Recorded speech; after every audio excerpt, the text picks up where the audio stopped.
see in the Hello Plaza that you guys all should come and join us in the metaverse from your cell phone, from your laptop, from your iPad, from your VR headsets, and come experience something completely different that you've never seen before, that you might have heard about, that you think you know about, but now it's time to really go and learn these new things and not just learn, but do these things and not just talk about it. And so today we're having a conversation, the future of work, a jump to jobless era, where we're going to be talking about the pros and cons of AI, robotics. We're going to hear both sides. We want you guys to be a part of this amazing conversation. And without further ado, I would not, do today justice if I did not talk about June 19th, known as Juneteenth. For those of my Caucasian friends, my Latino friends, all my different color friends, today is the Black people's 4th of July. Real talk. That is what today is all about. It is where the emancipation of enslaved African Americans in 1865. So we're talking about 159 years ago, literally 2 generations ago, right? There was a General Gordon Granger that arrived in Galveston, Texas, and announced the end of slavery, right? 2.5 years later, after President Lincoln, announced the Emancipation Proclamation, and today is really, our 4th of July day. So if you see a brother, you see a sister, you just say, hey, happy Juneteenth, that will lighten their face up. And I'm more than certain, right? This is where we talk about coming together, collaborating together, and learning each other's culture and how we're able to really, accept one another no matter what. Because at the end of the day, it's all love. And if we don't love ourselves first, most importantly, we can't love other people and not judging people and not doing the craziness that we generally do, right? But today is really that day. And, this is a joke, but not a joke. When people talk about black people being late, someone else is late for 2.5 years. General Gordon, telling us that we were free. And so, today is that special day. Yeah, right. And so, without further ado, my other co-half, my other half, love Tar. What do you have to say for today? Well, first of all, just so the public knows, happy Juneteenth, baby. Thank you, baby. You're welcome. Absolutely. Happy Juneteenth to everybody out there. At the end of the day, and you know, it's all about the freedoms that we get to celebrate today. And Yeah. sometimes that's today's conversation is a little bit about that. Yeah. It's Yeah. the freedom of a jobless era, the future of work. What does that look like with Web3 coming down the pipeline with AI, robotics, all of this jazz, fintech? I'm telling you, it's all intercombined, it's all co-connected. And I know that this subject is going to scare people because we have been, as society, been taught is the operative word, to show up, work hard. If you don't work hard, then you don't deserve to have anything good. And I don't. It doesn't take away from anybody, but that was a taught message. That was a taught behavior in order to benefit the people that were at the top, that got the benefits of it. And so, when we have this conversation, and while we're having this conversation, the fact that we put in here a jobless era, people are it will resonate in a negative way because people are so conditioned that we have to have a job, we have to have, multiple jobs and hustles and to work hard. And it's just, I'm going to tell you something, it's a raft of crap. They just told you a raft of goods. And you don't have a paddle and you're up a shit creek with, you know what, no paddles, no nothing. And so, this is a healthy conversation that we're going to have today. It's to empower people to understand that you are a vibration, and I'll say this in the sense that if you go to the ER and if you flatlined, they're going to get the paddles out, they're going to bring the cart in, they're going to rub those paddles together, electro charge, and yell clear, and then they're going to, shock you full of electricity. So that means the equivalent of you're just like a car battery. You got to get re-jumped to get your heart going and all of that. That means you're a frequency. That means you're energy. Everything in this world is energy. And the reason why I shared that story, because You before sounded like Dolores. Dolores, Dolores, when you yeah, just said that, like literally, like by verbatim. one of the I'm things like, is is Dolores in Mhm. Yes, yes. So the reason I share that before I say everybody goes, oh my God, she's going off to left field. We don't want her. it? Let me make the correlation of why I share that because everything connected. It took me a very long time to understand that. But everything connected is also including our entire system and structure that we are used to as a society, which is go to work, be a debt-based society, be mortgages, credit cards, loans, all of these entities of debt. And we, again, work hard, work multiple jobs, have your own business, whatever it is, but you got to make money. Money is the way of survival. You will live a good life if you have money. And when we talk about this of what AI is bringing, this is going to challenge a lot of people because you've been taught one being your job, two paid for your time or your knowledge equals money or three equals money. And so, or I'm sorry, two. One plus one equals two equals money. Why did I say three? I was going down one, two, three. Anywho, I do understand a one plus one equals two. But my point being is the operative is the money game. And the reason why I shared with you guys that we're all frequencies, paddles, shock, back, to life, is because money is a frequency too. We had this conversation about a month ago, Mhm. and people don't need to understand the correlation between all of this is actually healthy to give us more freedom, time, and the energy of money and frequency of money, that it will allow us to be able to do what we want to be doing, which is a creative state, a healthy creative state, instead of survival mode to get money because we've been forced into a job. Okay. Thank you for listening to that long-winded, understanding. You got it. You got But I wanted people to understand the interconnection of how this is all connected. So when David's bringing facts over feelings and Tyler's bringing feelings next to facts, it is the fact that we understand how it's all interconnected. And I'll say this, it threw me off when we started our mindset journey and our gentleman that was teaching that seminar for us it. was Mhm. standing up front and he's doing this with his fingers, which nobody can do with his hands. Nobody can I have know. one finger I probably up, see you all my know. fingers down, so it's like I'm pointing up in the air and I'm just bending my one pointer finger. And he used to say, he'd stand up in front of the class and he would be sharing and he would say, when I do this, it affects all of you. And this has an effect on all of you when I bend my finger like this. And we're just looking at him like, it's a couple bucks. Because how the heck is that? How are we interconnected? But 8 years later, I understand fully what he meant by that statement. And if I could, just for example, I Yeah, share and the we're going to story. get smarter. Yeah, for example, I share the story all the time. For those of us that might go out to these restaurants or Starbucks or anything of that sort, right?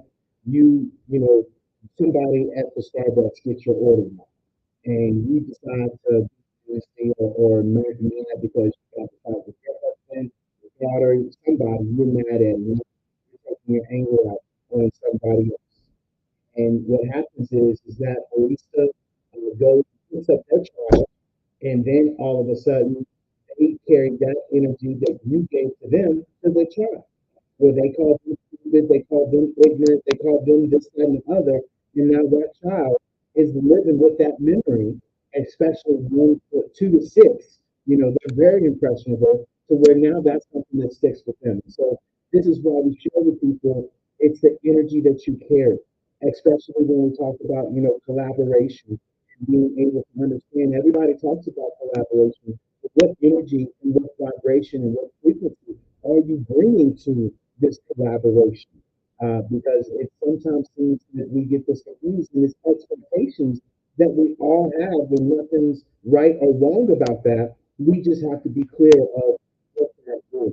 And that's what we really want to talk about as we share with you guys the pros and cons about this. But before we get started, I want to welcome Lady Drew into the room. I want to welcome Erica, Mike. How you doing? Soma, Miss Victoria. We have people that have joined us on our actual Instagram live.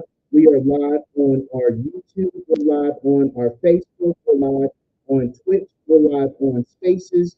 Guys, we are live also on this new app called Chatter. So we're literally we are expanding our brand, and something that we encourage you guys to do as well is to expand your brand as well. So we're not just talking about it; we're being about it. I didn't want to leave Margucci. Oh, David phone was a request that we there were we go. not Yep. doing, and you know what? I just wanted to I'm leaving.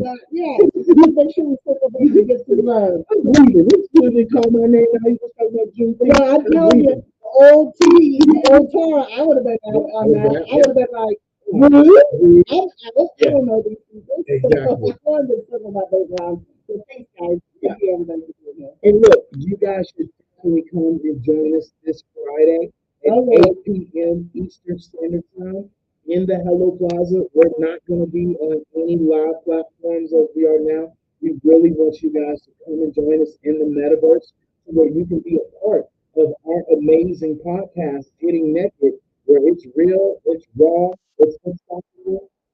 It's uncensored. It's unfiltered. It's funny as hashtag AF. Um, And if you don't know what that means, go look it up. Yeah. So, at the end of the day, guys, we are bringing back our Getting Naked podcast. Season 3. Season 3. We've been doing this podcast for 4 years, I think it is longer now. than that. Maybe 5 years. Yeah. I gotta go look up when we started it. And so we took a bit of a break because we were doing these audio rooms. We were doing our pivot live, and we were like, yeah, we need to bring back our Getting Naked podcast. And so our Getting Naked podcast is not about getting naked physically, just so we don't let anybody down if they have their hopes up or something.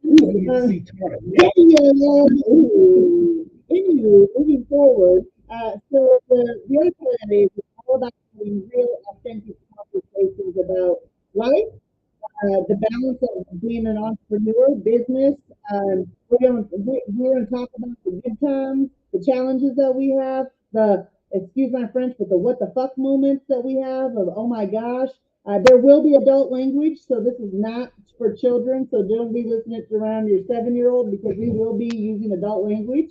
We will be a lot more adult language than we are on our professional outlets here. We try to be pretty professional and keep. No, we are professional. We are. And keep those f bombs to the minimum. But we will definitely. It will be a different conversation. Now, it won't be disrespectful in any way because it's not. We're not about blasting people with names and things like that. But we will be talking about stories that we've dealt with, things that will just blow your guys' mind of like, wow. Things that we deal with that probably all entrepreneurs deal with. And so Friday's conversation is what? What's the title of that one? Friday's conversation is the BS no one tells you about owning a business. The bullshit nobody tells you about. So, and guess what, guys? We will start about that, but we will talk about life. We'll talk about the ins and outs of an interracial couple. As we are obviously interracial couple. He talking about June 19th. He got a white girl. Yeah, times I've put my foot in my mouth, as only as people can do, in life, and vice versa.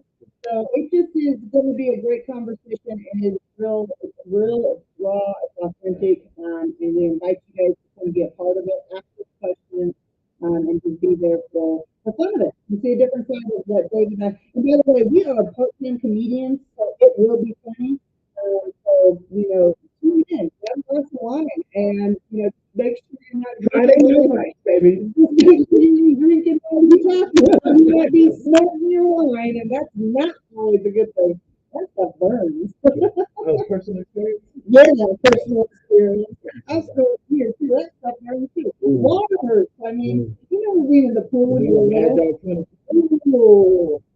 saw TikTok the other day. We're getting off topic, but I thought this is literally how our conversation's going to go on Getting Naked. I saw a TikTok the other day that said, that one alcohol like liquid that you smell that just makes you like, oh, most people are like tequila. Yeah. This lady was like, it's definitely Mad Dog. Yeah. I definitely was an 80s baby.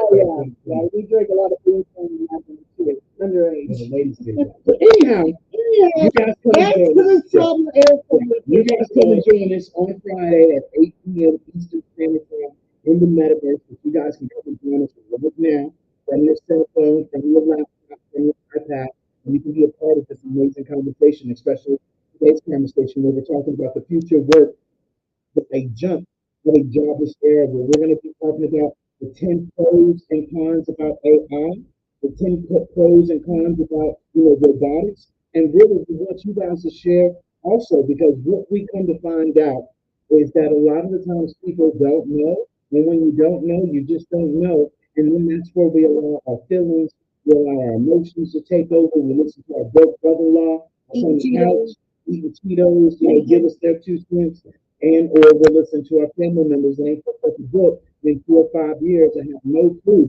where technology and where we're going today by just coming up with these feelings and emotions. And a lot of the times that gets us in trouble. Real talk. We all already know assumptions make an ass out of you and me, but not knowing the knowledge is even more fruitful than anything else. So that's what we're going to be talking about today. And so, without further ado, does anybody else want to share? Lady Drew, you have anything you want to share? Anybody want to come up on stage and share with us? Please do. Take it away. Yes, I do. I came in at the tail end of segregation, so happy. I think, David, you want to ask you 4th of July for Black individuals? Yes, ma'am. June So happy 19th. individual. I mean, happy individual. Happy 4th of July for everybody on that. Besides being Wonder Woman, the sign, what a Siamese cat is. This.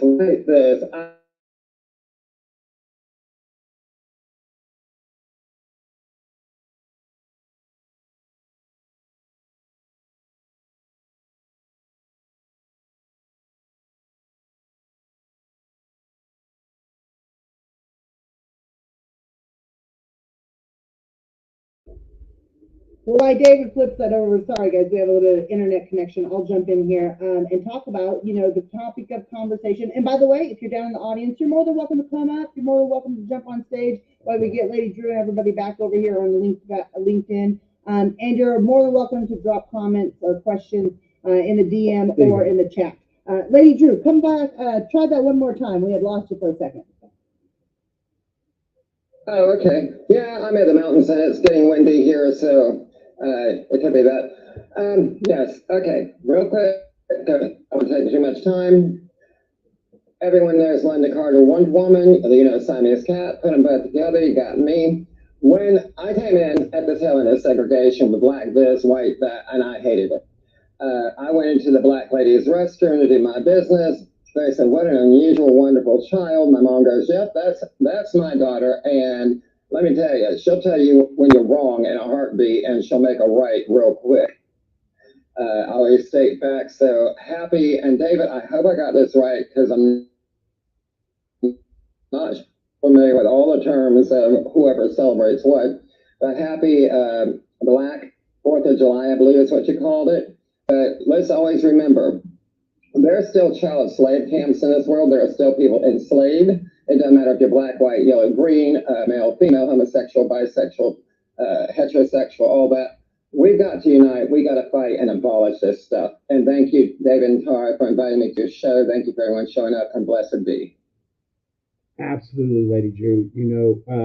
It's June 19th, and what you'll hear is Juneteenth as in like teenth of how it's actually pronounced. So you can say Happy June 19th or Juneteenth, whichever one's works best. But definitely not the black guys at 4th of July. I was giving everybody a reference of the equivalence of what it is because today is essentially the day that we found out that hey, black people are free 2.5 years later. And the crazy thing about this is that just in 2021.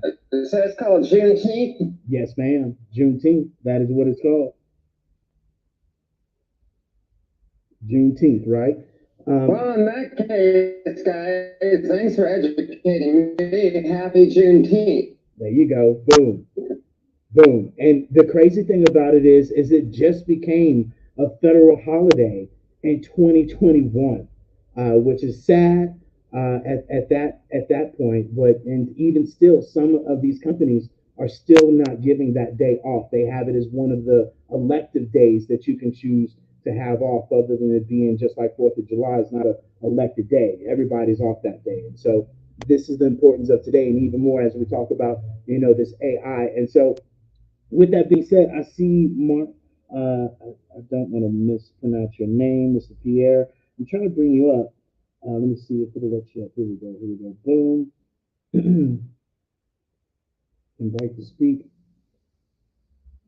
So let me know when you're up. And so we'll keep this party rocking and rolling. Go ahead. You had anything, Mr. Pierre? We got your mute. Oh, yeah. There you go. How are you doing? Happy Juneteenth. Um, Great room, great topic. I don't even know where you're starting because I'm not used to this room. Basically, I'm also looking for, I was also looking for rooms that talked about AI, Web3, Optimus, things like that. But when I first came on the app 2020, I think that's gone down. So I just had to do a rehashing, but I'm glad I found the room. So before I get into it, I guess robotics in the workforce is the topic basically talking about what's about to go on, or did you have an idea of something where you wanted to talk about before I start to ask my question? Absolutely, brother. We're gonna go down a list of things, and then definitely we will stop, and then we'll have people ask questions and things of that sort. So yes, we're about to go into the meat and potatoes of this whole entire presentation, and I'm glad you came in here and found us, especially as we talk about AI. So I'm going to talk about like presentation. I don't got no presentation. Ain't no damn conversation. Yeah, that's the same thing. Gotcha. I was like, wow, where's the slide deck? But if you guys were over here on Chatter, we literally will be able to share our screen and do those type of things as we move forward. And so, as we talk about the pros and the cons of AI, I want you all to understand, look, we're going to be talking about facts. Don't beat the messenger up on both sides, but this is where we'll start with this. Broke people come up with problems. Rich people come up with solutions.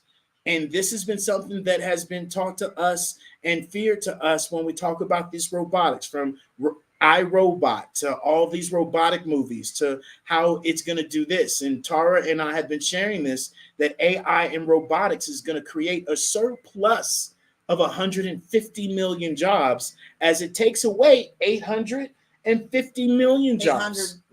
800 million jobs. So this ain't something that you can sit there and say, oh, it ain't going to affect me. Yes, this shit is going to affect you, which is why we sit there and say it's time to retool, re-strategize, and reconsider what you're doing with your life. Because in all honesty, I want you guys to think about this real talk out the gate.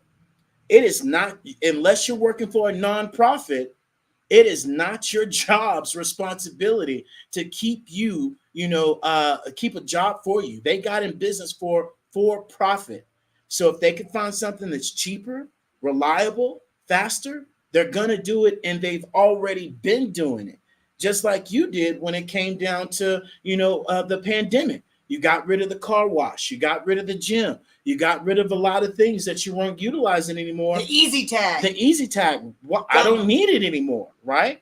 And so this is where we're at right now. And this is also where we share with you guys that it's not, to scare you. It's just for you to be preventative. And that's what we ask you guys to do in all facets of your business, is to be preventative. And so the pros. To answer one of the questions in the comments. Yeah, come on. AI robotics is going to replace so 800 million jobs, 800 mil with an M will be lost, but it will create 950 million, giving it 150 million surplus of jobs. So just want to make sure that was clear because someone had asked in the comments. Yeah. And more than welcome to come up as well. And so as we talk about the pros, the increase in productivity of AI will literally, let me see here. Let me make sure I got this right. Yeah. All right. Will increase 40%. Okay. Taking away automatic and repetitive jobs. And so, prime example, if those of you that are Terminator fans, when the last Terminator movie came out, when the guy was at the auto body shop, he came to his post and he saw that a robot had taken his job, and then the sister didn't have a job that was taken away, and he went to the office and was like, "Hey, what happened to my job? The robotic took your job, but they can't replace your sister yet." And this is where we're at right now, to where you have to understand that robot or this AI that now is going to go in this robotics is no longer going to have to worry about calling in sick, HR issues, all these crazy things that go on with just productivity. Not only that, did you guys know on an average 8-hour day, you only work 2.5 hours? If that. If that, 2.5 hours, real talk. Now, I want you to think about that, okay? Well, what I was going to add to that was the simple fact of we've already got this going on nowadays. Like, let's think back as over history has, progressed. We used to go from a point where we'd call up, it could be a call center, it could be just a business, and we would get a receptionist, and the reception would be, "Hello, thank you for calling the Hello LLC. How may I help you?" And you would let her know, "I need to talk to billing, I need to talk to HR, I need to talk to your marketing department," or, "Hey, I got this problem, I don't know who to talk to." This person was fielding all these calls. Well, as time has progressed through, the last 20 years, that has all been replaced with an automated system. That's an AI system. That automation has allowed people to be able to, bring forth the ability that they no longer have to have the receptionist or the secretary or the admin or whoever it was answering the calls, and they can reallocate their time to doing something else. I know when I started my professional career in corporate America, one of the positions that I had it turned into from a job to a career, was, I started out as an administrative assistant, literally the secretary, the receptionist, whatever you wanted to call it. And I worked myself up from there into management, into, C-level executive, profession. My point being is, the first thing I did was answer the phone. That was my primary objective. And while I was in my tenure there of 15 years, almost 15 years, I was the one who said, "Hey, why am I utilizing my time doing this when we can have AI answer these phones? We can have AI respond to these emails. We can do all of these, have these systems that then we don't have to hire someone else. We train the system one time, and now I can allocate my time over here doing project management, doing whatever it is, account management, whatever it is at that point in time of my tenure." And a lot of times people don't realize we're already utilizing these systems and structures for the past 20 plus years, and we're scared of what is to come, but it's already here. It's already been implemented, and it was not affecting you at that moment. So you didn't pay attention to the fact that, hey, Susie's no longer the receptionist. Now it sounds like a robot. Press 1 for English. Yeah. Yeah, that's huge. And then, as we go through this, I think we'll just go 5 and 5. I'll just go through the list so we can get to get through them, because it's literally 40 that we're going through, right? And so the next thing is enhanced decision making. AI-driven analytics provides a deeper insight, improving decision-making accuracy up to 70%. So those of you that go to the doctor, right, and we ask the doctor, "Hey, how am I doing?" That doctor's been on a 12-hour shift, 13-hour shift. We no longer have to rely on the doctors to have all this information, where now they're putting in this analytics to give you the correct information, especially when we talk about, these other jobs that we're looking at, especially companies for AI decision making, sees a 35% improvement on business outcomes. So when we go to enterprises and tell them, "Hey, we can implement this AI or these systems to their business and share these stats," this is a no-brainer. And this is where we share with us as individuals that do have a business, that might have a side hustle or actually have a business going on. We got to stop playing around and understand these facts are here, and we can't just be sitting there talking about, oh, that's not for me. My business is different. I'm in a different segmentation. That no, stop it, please stop it. And so the next one is, personalization and customer experience. AI enhances customer experiences through personalization, leading to a 20% increase in customer satisfaction. Personalization marketing powered by AI bots sells up to 30%. Okay. Has sales up 30%. So those of you that use Alexa, those of you that use Siri, those of you that have Bank of America and you're utilizing that Erica lady, that's AI at its finest, right? New job creation. AI is expected to create 97 million new jobs by 2025. Right? 70% of businesses reported creating new roles to accommodate AI technology. So, although people say, oh, it's going to be this, it's going to be that, I'm here to share with you guys it's not. Here goes another fact five.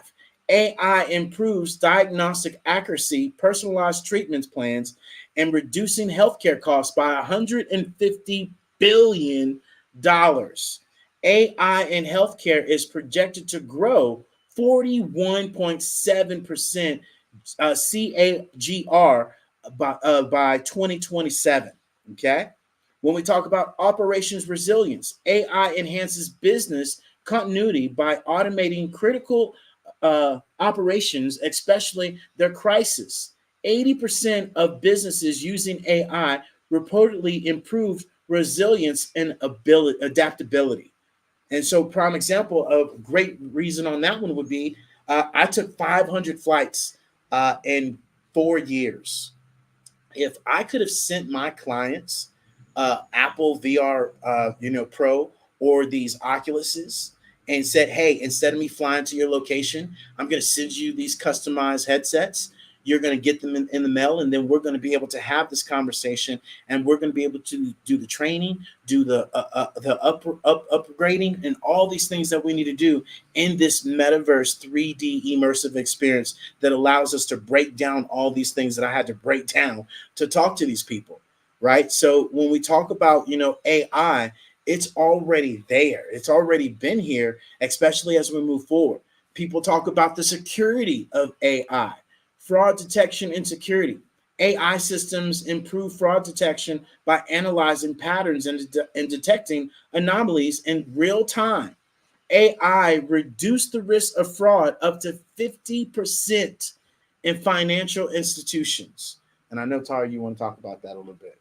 Man, A little bit. We usually talk about fintech on Wednesdays, and if you guys don't know, the umbrella of under Web3 is not only AI. Yes, that's the hot topic. That's what everybody talks about right now. But it's AI. It is AR, VR / metaverse, whatever, augmented reality, virtual reality, metaverses. It is fintech, which is, within encompassing the blockchain, cryptocurrencies, digital asset, NFTs, all of those things.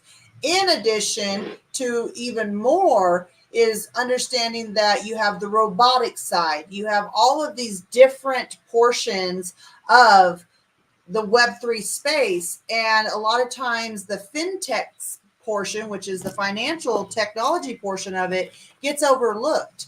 And it's the most important because if y'all have been living underneath a rock, our society is ran based off of money. And the more money someone has, the more power they have, and the more resources they have.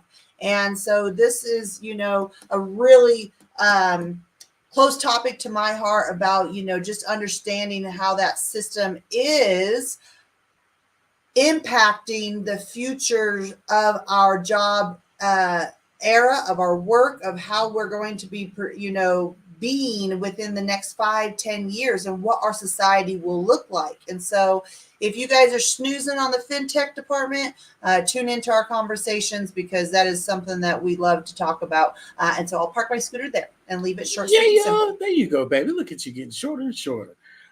So sustainability and efficiency, right? In my AI, talking, not my height. yeah, AI optimizes resource use, contributing to more sustainability operations and a 30% reduction in energy consumption, which is huge. Okay. AI driven energy management can save up to 200 billion annually in energy costs. Okay. Improve supply chain management. AI enhances supply chain efficiency by predicting demand and optimizing inventory management.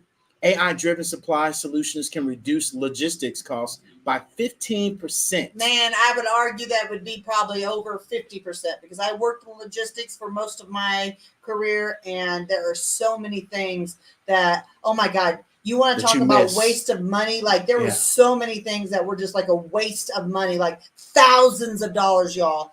Thousands, if not hundreds of thousands of dollars that you're just like, holy sheep shit, that's not cool. So yeah. Educational advancements. AI personalized learning experiences leading to a better student outcome and engagement.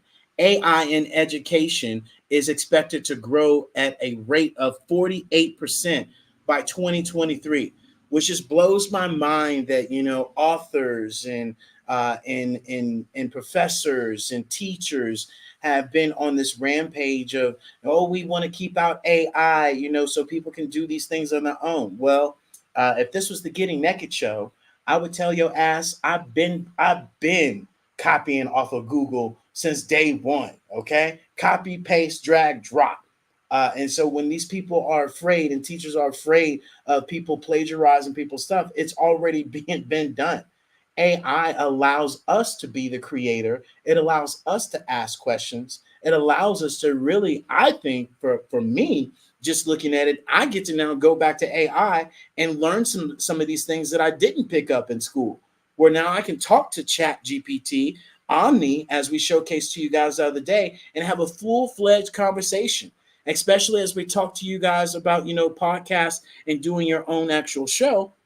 This is where also, right, you can be able to have a conversation with an AI.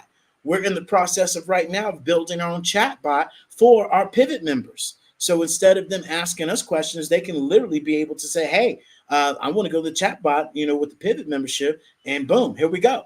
And so, this is where we get to utilize this information so much better. In addition to professors, educators about, kind of not adopting AI. I was watching a mini documentary on a group of teachers that is embracing AI, and because they know they can't get around it. So now the assignments are to include and tell, whether it's challenging the class to go find new AI applications and see what they can design with them, whether it's giving them a prompt, and if they don't read the prompt fully, it's got a little like what do they call it, like Easter egg words in there, so that if they don't read the prompt and follow the exact instructions, when their paper comes back, knowing that it was authorized to use AI, that it'll have these it'll be talking about the Easter egg in the client, and then that's when the teacher's like, look, you're not following. It's basic instructions, guys. Like when we wrote papers, yes, it was to be able to understand the format of writing, but it was also about following instructions. A lot of times our teachers would throw little Easter egg surprises in there, and if we were catching them and following along, you didn't have to do any work. And then it could be like, you don't have to do this assignment if you know that. And then so half the smart kids would show up and they wouldn't do the assignment. You're like, well, I did the assignment. They're like, you didn't read the directions. They're like, yeah, I did. You're like, no, you didn't. Because if you did, you would have saw that the teacher would have told you what to do. So my point being is, instead of being abrasive and not wanting to be collaborative with it, that's where dynamic educators really come into play, where they can come along and flip it around and start utilizing the tool to be a part of the asset that helps the child grow, instead of being a hinder and telling, and just causing issues for yourself and, kids, because kids are going to use it. Yeah. We're using it. Yeah, that part. And so before we move on to the negatives, anybody want to add anything or, share anything on AI or, anything they got? Let's go. I just have a question. Can you please inform individuals that do not know what metaverse is, what it actually is? Thank you. Yeah, great question, right?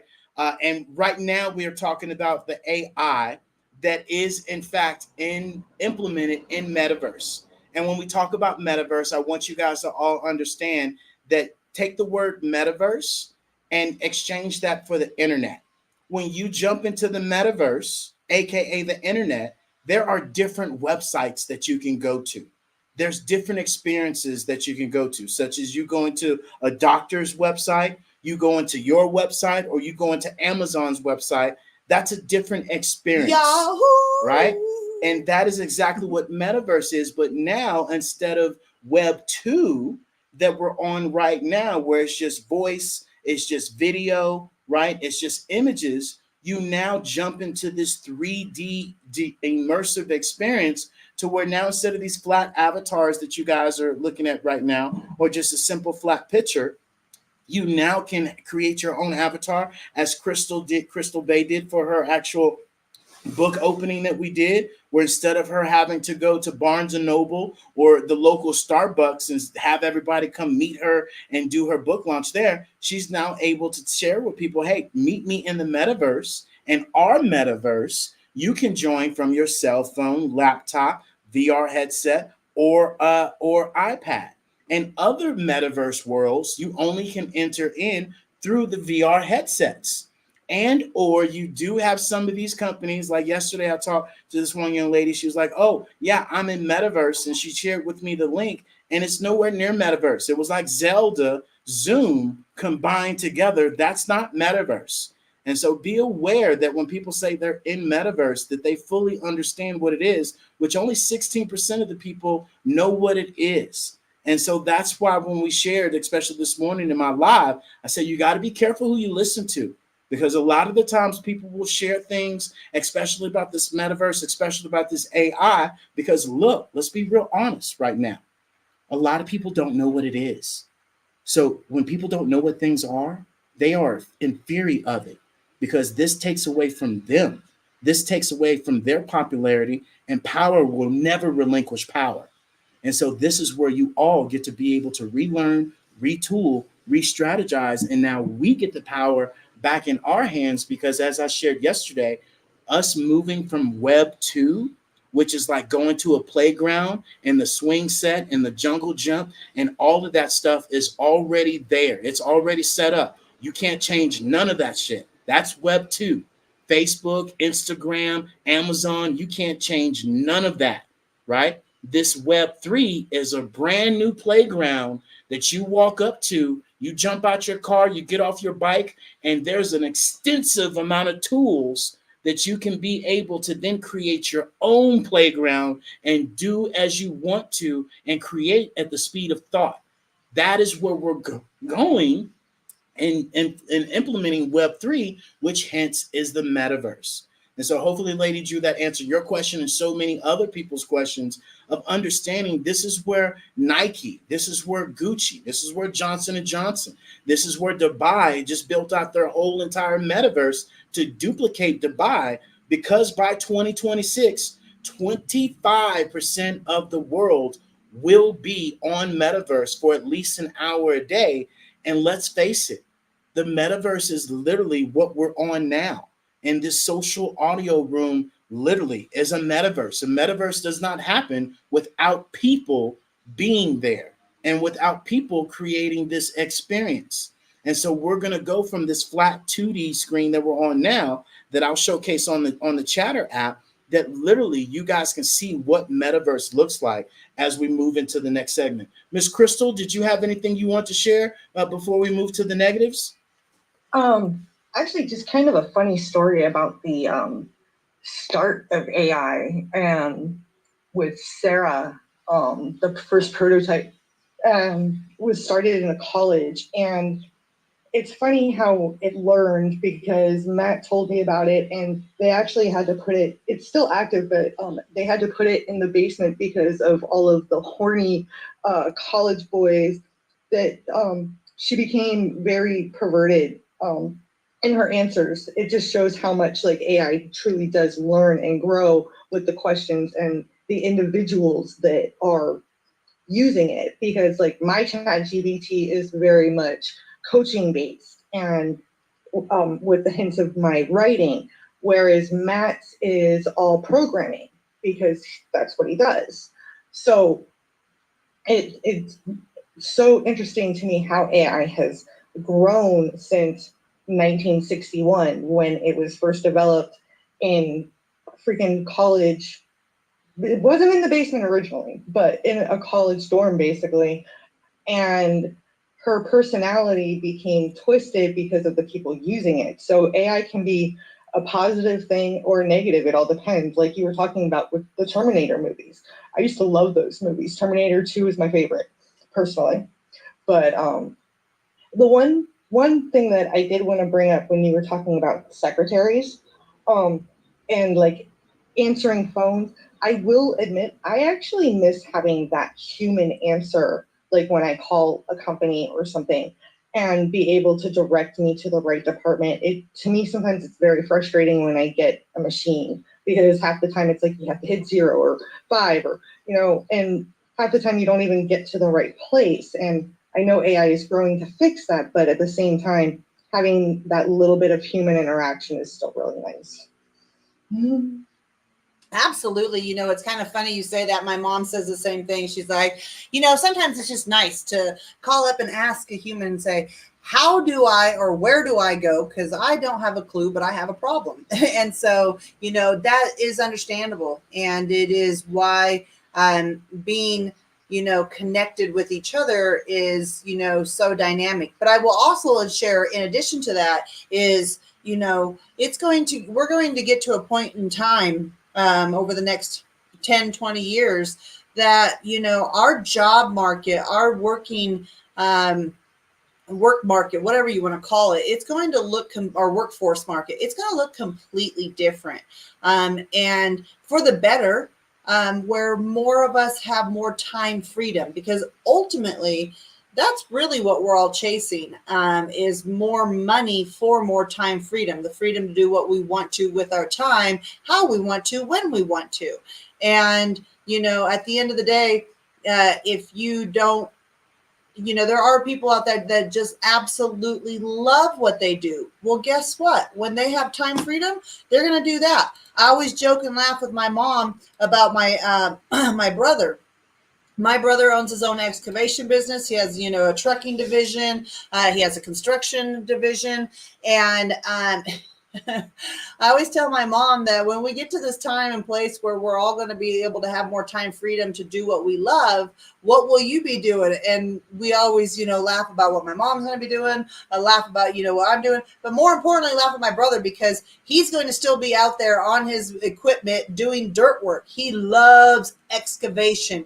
He absolutely loves it. I mean, this kid will play in the dirt all day, every day. He has been for the last almost 50 years he's been on this planet. So my point being is, if you love what you're doing as a job or as your career, and all of a sudden the work environment changes, you are still going to have the opportunity to do what you love. And if it's that, then it shows up as that. If it's not, then it allows us to have time freedom to do the things that we do love and connect with the people in the community and have those, connections to where it's not based out of survival because we're, all worried about how we're going to get paid so we can have the freedom to do what we want. And so, it's a beautiful conversation. Can be a challenging conversation as well. Go ahead, Miss Crystal. Oh, I was just going to say, one of these days you should send your brother out to my family property because we've got a bunch of mines that were closed on our acreage and they have like cars that are sunk in and stuff. He would have a blast. Oh, that'd be like that would be like the shit he would find. That would be like, when your mom or dad like create a ASMR project for you where they get like one of those little kiddie pools and throw a bunch of, Legos or something at the bottom and plastic, GI Joes, and then dump a bunch of sand over it and like go dig for it. That would literally be what that would be in his, grown up version. And yeah, he would absolutely have a blast because again, that is just it's what makes him just giddy, restores energy. So back to you, Mr. Jones. So, if nobody else has anything about the pros on AI, let's talk about the or should I say the cons, the challenges, and the risk that we face with AI as we share more, right? And welcome over here, Miss. Hopefully, I say your name right, Miss Somalia. Yep. Bam. Welcome over here on Chatter. If you have anything you want to add, please feel free to add and chat in as well. And so, and with that being said, we're going to be able to understand that the job displacement, AI and automation could displace 85 million jobs by 2025, particularly in the manufacturing and administrative sectors.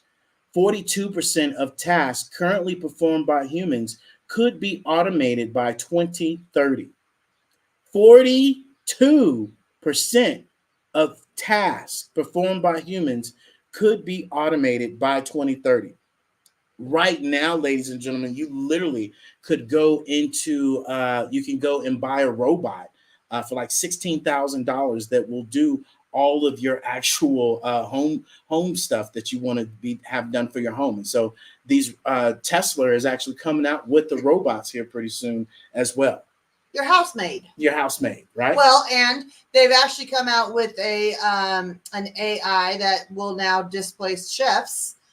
Because I don't know how many of you have seen where you can go to resorts that they're the omelet station when you go to your all inclusive resort or something. They now have robot arms that are you punch in your order and then it makes it. It's an arm, literally coming out attached to the wall. It's making your omelet. I also saw where there's a whole refrigeration / cooktop robot system that you can literally buy. Are you talking about the one that was on the it's like a cabinet. It's like built into your cabinets. Yeah. It was on Shark Tank. It is literally where you can stock it full of the produce and proteins and fats and all those things that you need. And then you can program it that, at 6 o'clock tonight, I want you to have a pot roast, ready, and it'll do the entire prep work. It'll pull it from its little refrigeration system that it already has. It'll cook itself, and it'll have it ready for the time that you ask for it to be ready. You can program out your entire week. So we're here. It is going to create job displacements. It doesn't mean everybody is going to take advantage of this. Again, it's adoption and adaptability. So you just have to understand these conversations are a little more fear-based because of the movies we do watch, like Terminator. Not that Terminator was bad, but it's a little more fear-based, like iRobot, with Will Smith, where you have the robots coming in to take over. So what was the next item on there, Mr. Jones, that we have on the con list? So bias and fairness issues. AI algorithm can perpetuate and even amplify existing bias in data, leading to unfair outcomes. 61% of companies have encountered ethical issues due to AI bias. Well, this comes back to what Crystal was just sharing about that AI development that, was not living in the basement, but all of a sudden had to live in the basement because she became, naughty, in her replies. This is the same thing. This is exactly what happens where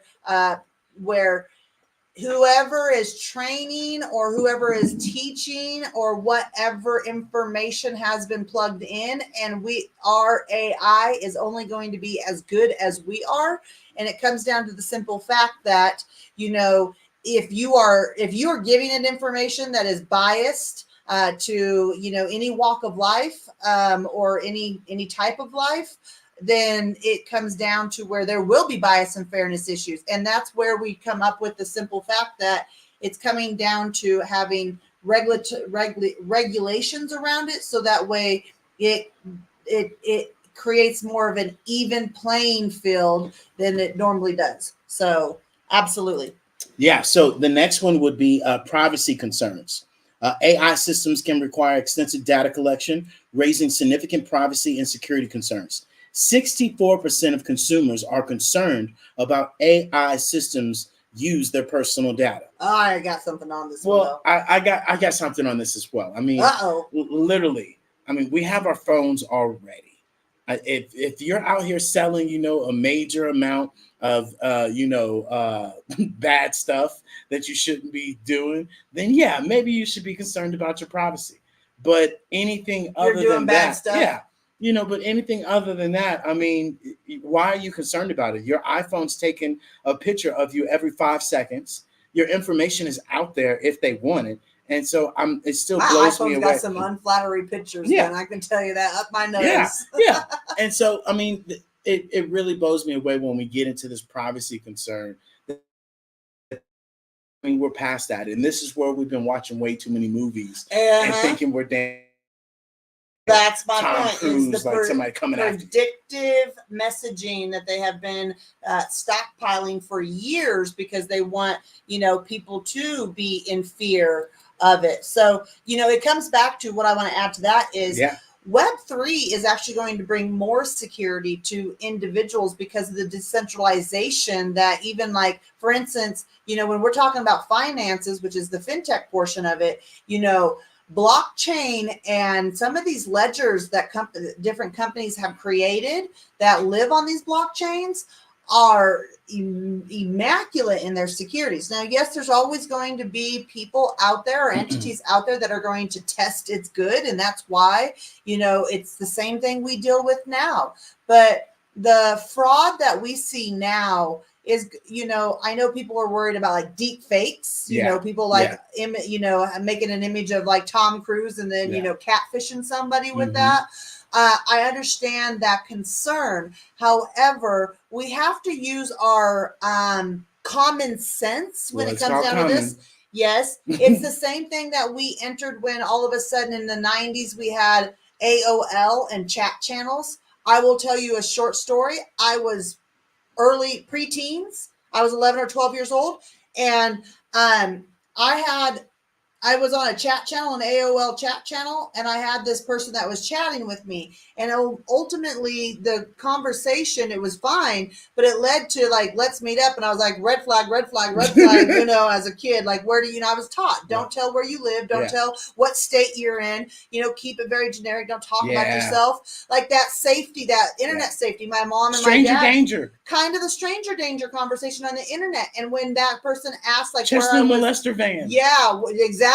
And how many times just walking home from school did a Chester molester van roll past me real slow, and I took off running in the other direction. It was nothing but Jose with tools. But you know what? I was not going to try. I was not going to be the person that was going to be on the side of the milk carton that day. And so it comes down to that common sense. We have to teach that. We've had it.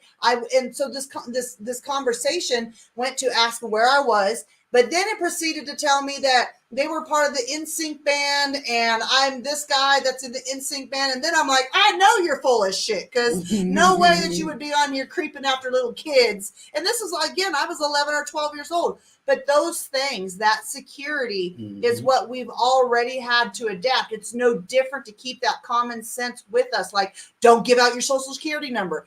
Don't be giving out all of this information about yourself. Like Lady Drew, she has her social media contact information, as how she wants people to contact her. And there's other things she doesn't give out. That's okay. That's where the security comes down to, of where we utilize our personal preferences to make sure we're secure within what we're doing. So yeah, I love it. So on to the next one, right? Lack of transparency.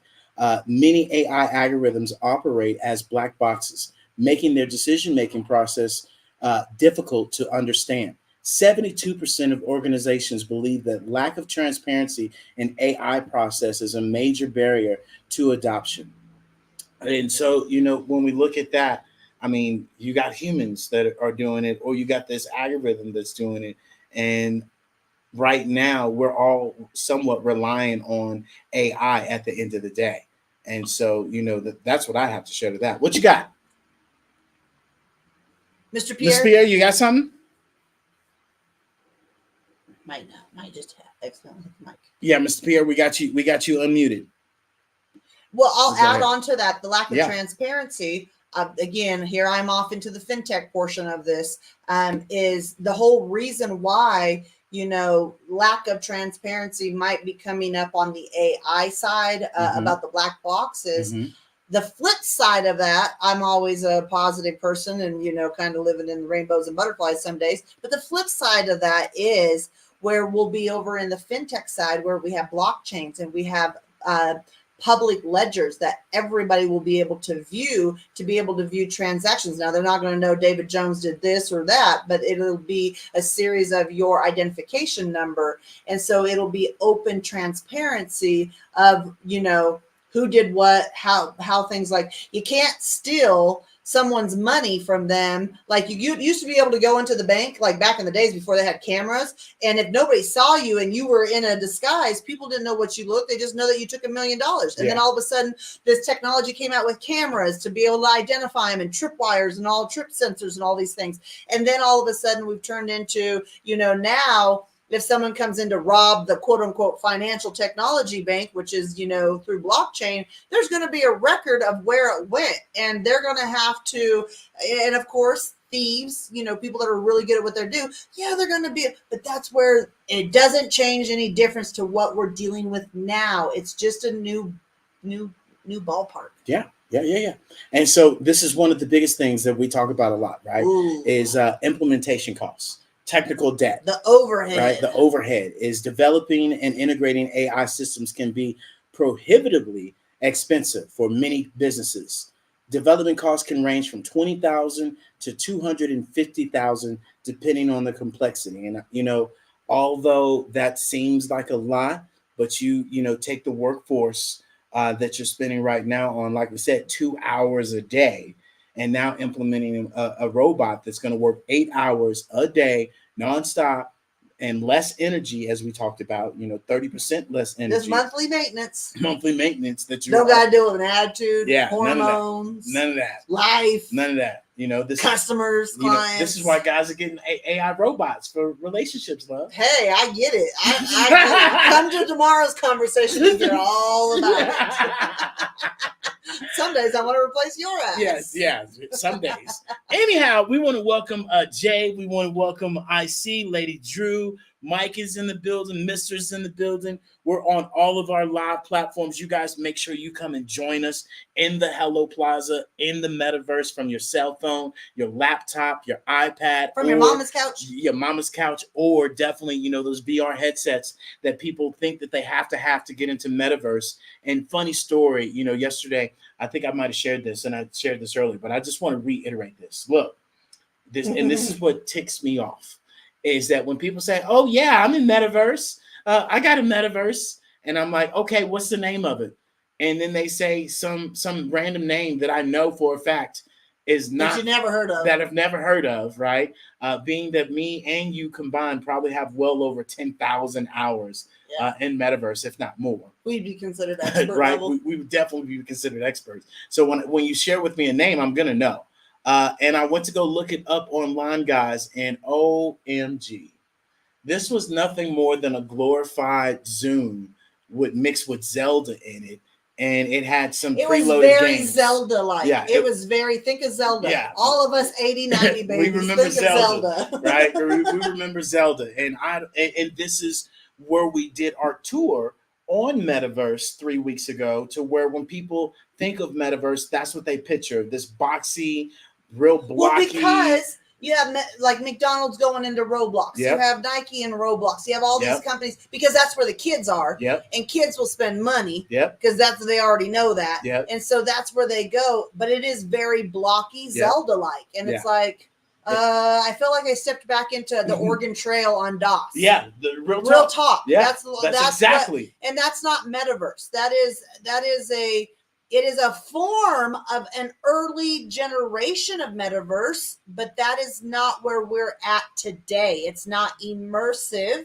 It's just a 2D platform. And so we have to understand, it's again, people, it's the new buzzwords that are coming down the pipeline. So people want to be, I hate to say hip, so they want to utilize these words and say, well, I'm in metaverse. But if they really truly understood the difference, they would maybe be slightly embarrassed by what they're portraying as metaverse. Now, that's not to knock anybody, but it's just when you know the knowledge, it's kind of like, well, it's it goes like this. It's how many of us remember the car that we had, whether it was like our first car, whether it was given to us in high school, you got the hand me down to get back and forth, or you got, you bought your first $100 or $200 car and it was a hoopty. You had to, like mine, I had to put oil in it every 5 miles I went, or, I would run the risk of running out of oil. It was pretty bad.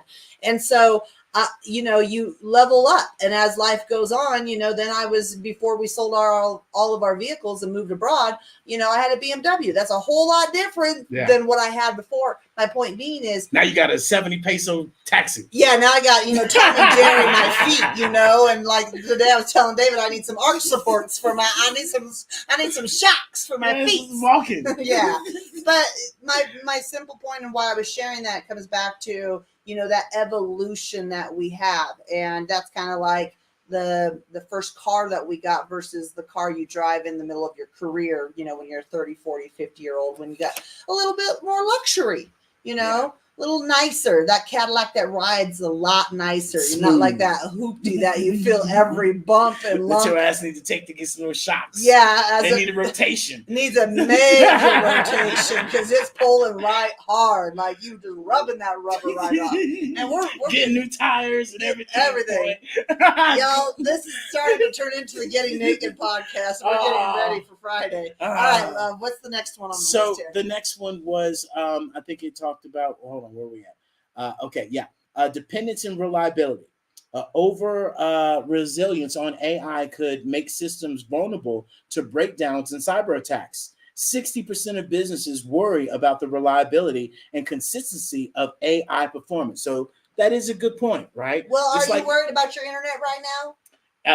Not now. Yesterday, my ass was. Yesterday, we were, but not most people. Yeah, well, yes, because most people have a backup to a backup, especially with What's this. What's going to be different than this? It's not. It's really AI's going to have its back. But then again, right? It goes down, but this AI has been working 24/7. By the way, some AI runs off of without internet and without power. So, I know what you're talking about. In fintech, there are some projects that do that. Yeah, so spot on. Ooh, didn't even much think about that. See, I'm a solutionist. I think of the positive on everything. I'm like, give me another con. And so, that's so spot on. And so we'll get AI to join us here in a little bit as well. And if any of you guys have anything you want to add on, Mr. Pierre, do you want to share? I know you came off mute earlier. Did you have anything you want to tap on or add? Okay, he's in listening mode. Cool. All right, so we're going to keep this party going. Regulatory and ethics, the rapid advancement of AI technology outpaces current regulations, leading to legal and ethical dilemmas. 55% of AI initiatives face significant regulatory challenges. Prime example, one of the reasons would be, the strike for Hollywood and the actors and things of that sort. A lot of that strike did have something to do with AI and the duplication, just like, and I think a lot of times people are going to understand how much more valuable it is, especially for actors, to be able to have an avatar that works for them. Well, let's talk about Mr. Bruce Willis. Yep, come on. Back to, always an optimistic side. Yep. As many of you might know. Might not know. Bruce Willis is no longer able to communicate. I'm terribly sorry. I forgot what degenerative disease that he does have, but he is now no longer able, doesn't walk very well. And it's the same thing as, Mr. Randy Travis, any of the old 90s country lovers, as I am. Randy Travis was huge during that time. Well, Bruce has authorized AI to be able to replicate him so that he can still make movies in the future as if he was happy or I shouldn't say happy because I don't know the state of that, but healthy ability, able-bodied. Um, there was also with the Department of Howie. What is this gentleman's name? Howie Long. Where they're doing. Was I right? I guessed. I think it is Long. Howie. Anyways, Howie Long. Where now he is part of a company that is doing teleportation. Not teleportation. I'm sorry. That would be awesome. I'd be signed up for teleportation immediately. But what is it? Augmented reality of, what am I trying to think of? Is where he shows up in one spot, like he can be in LA, and they have a device or a picture. Hologram. That was the word that I was looking for. Thank you. Anytime. So he has this holographic ability to give lectures, tell. Share stories, do presentations, comedy shows, whatever he wants to do in that form from the comfort of his own home or home studio, or wherever he chooses to have his hologram little thing at. So the other thing is Randy Travis just produced a song right now that just came out a couple of weeks ago. That was because he suffered a stroke that left him not being able to speak at all. That he is fully singing, and so AI is he's been able to utilize AI to replicate his voice, and then his band came in, and they played, while his AI sung, and it sounds just like him. So there are some really cool aspects of this of quality of living. The gentleman that has the Neuralink in his mind, who I believe he would have been left for brain dead if he chose not to get the Neuralink, which is not maybe the quality of life he was looking for. And he was documented about a month or two ago in an article stating that the Neuralink is the best thing that's ever happened to him. It's given him a quality of life. He's able to do all of these things now based on he's paraplegic, and he can think it. He can create it. Yep. It's the crazy, and he has his Neuralink attached to his 3D printer, and he can literally think of something and have his 3D printer print it. It is the craziest thing where we're getting to. It's like that movie that Jennifer Lopez just came out with, Atlantis or Atlas. That's on Netflix right now. Was utilizing the Neuralink technology, and so if you watch the movies, they'll tell you where we're going. We just have to understand that they're fear-based to fear us to be scared, and we should not be scared because we're actually very powerful little computers ourselves. Yeah. Let's keep this risk assessment going. Impact of human skills. AI automation can erode essential human skills and reduce opportunities for skill development. 48% of workers feel that AI could devalue their skills, devalue their skills and experience. Well, we already know that Web3 is increasing customer, clients, and user experience by, what is the percentage? It's 48%. No. I'm saying that not what that says. I'm talking about the experience versus traditional social media. And now you can get like 7 seconds for people in traditional social media. Now it's 9 minutes when they come into Metaverse. It's also the customer experience. I think it was like 76% of clients and customers that experience Web3, Metaverse, AI, AR, things like that, have an experience that is positive. So I'm just sharing that, yes, there's the counterproductivity of it, but the impacts on people is now that it's here, it's actually turning out to be fairly impactful as long as we are being responsible in our training as we build it. Yeah.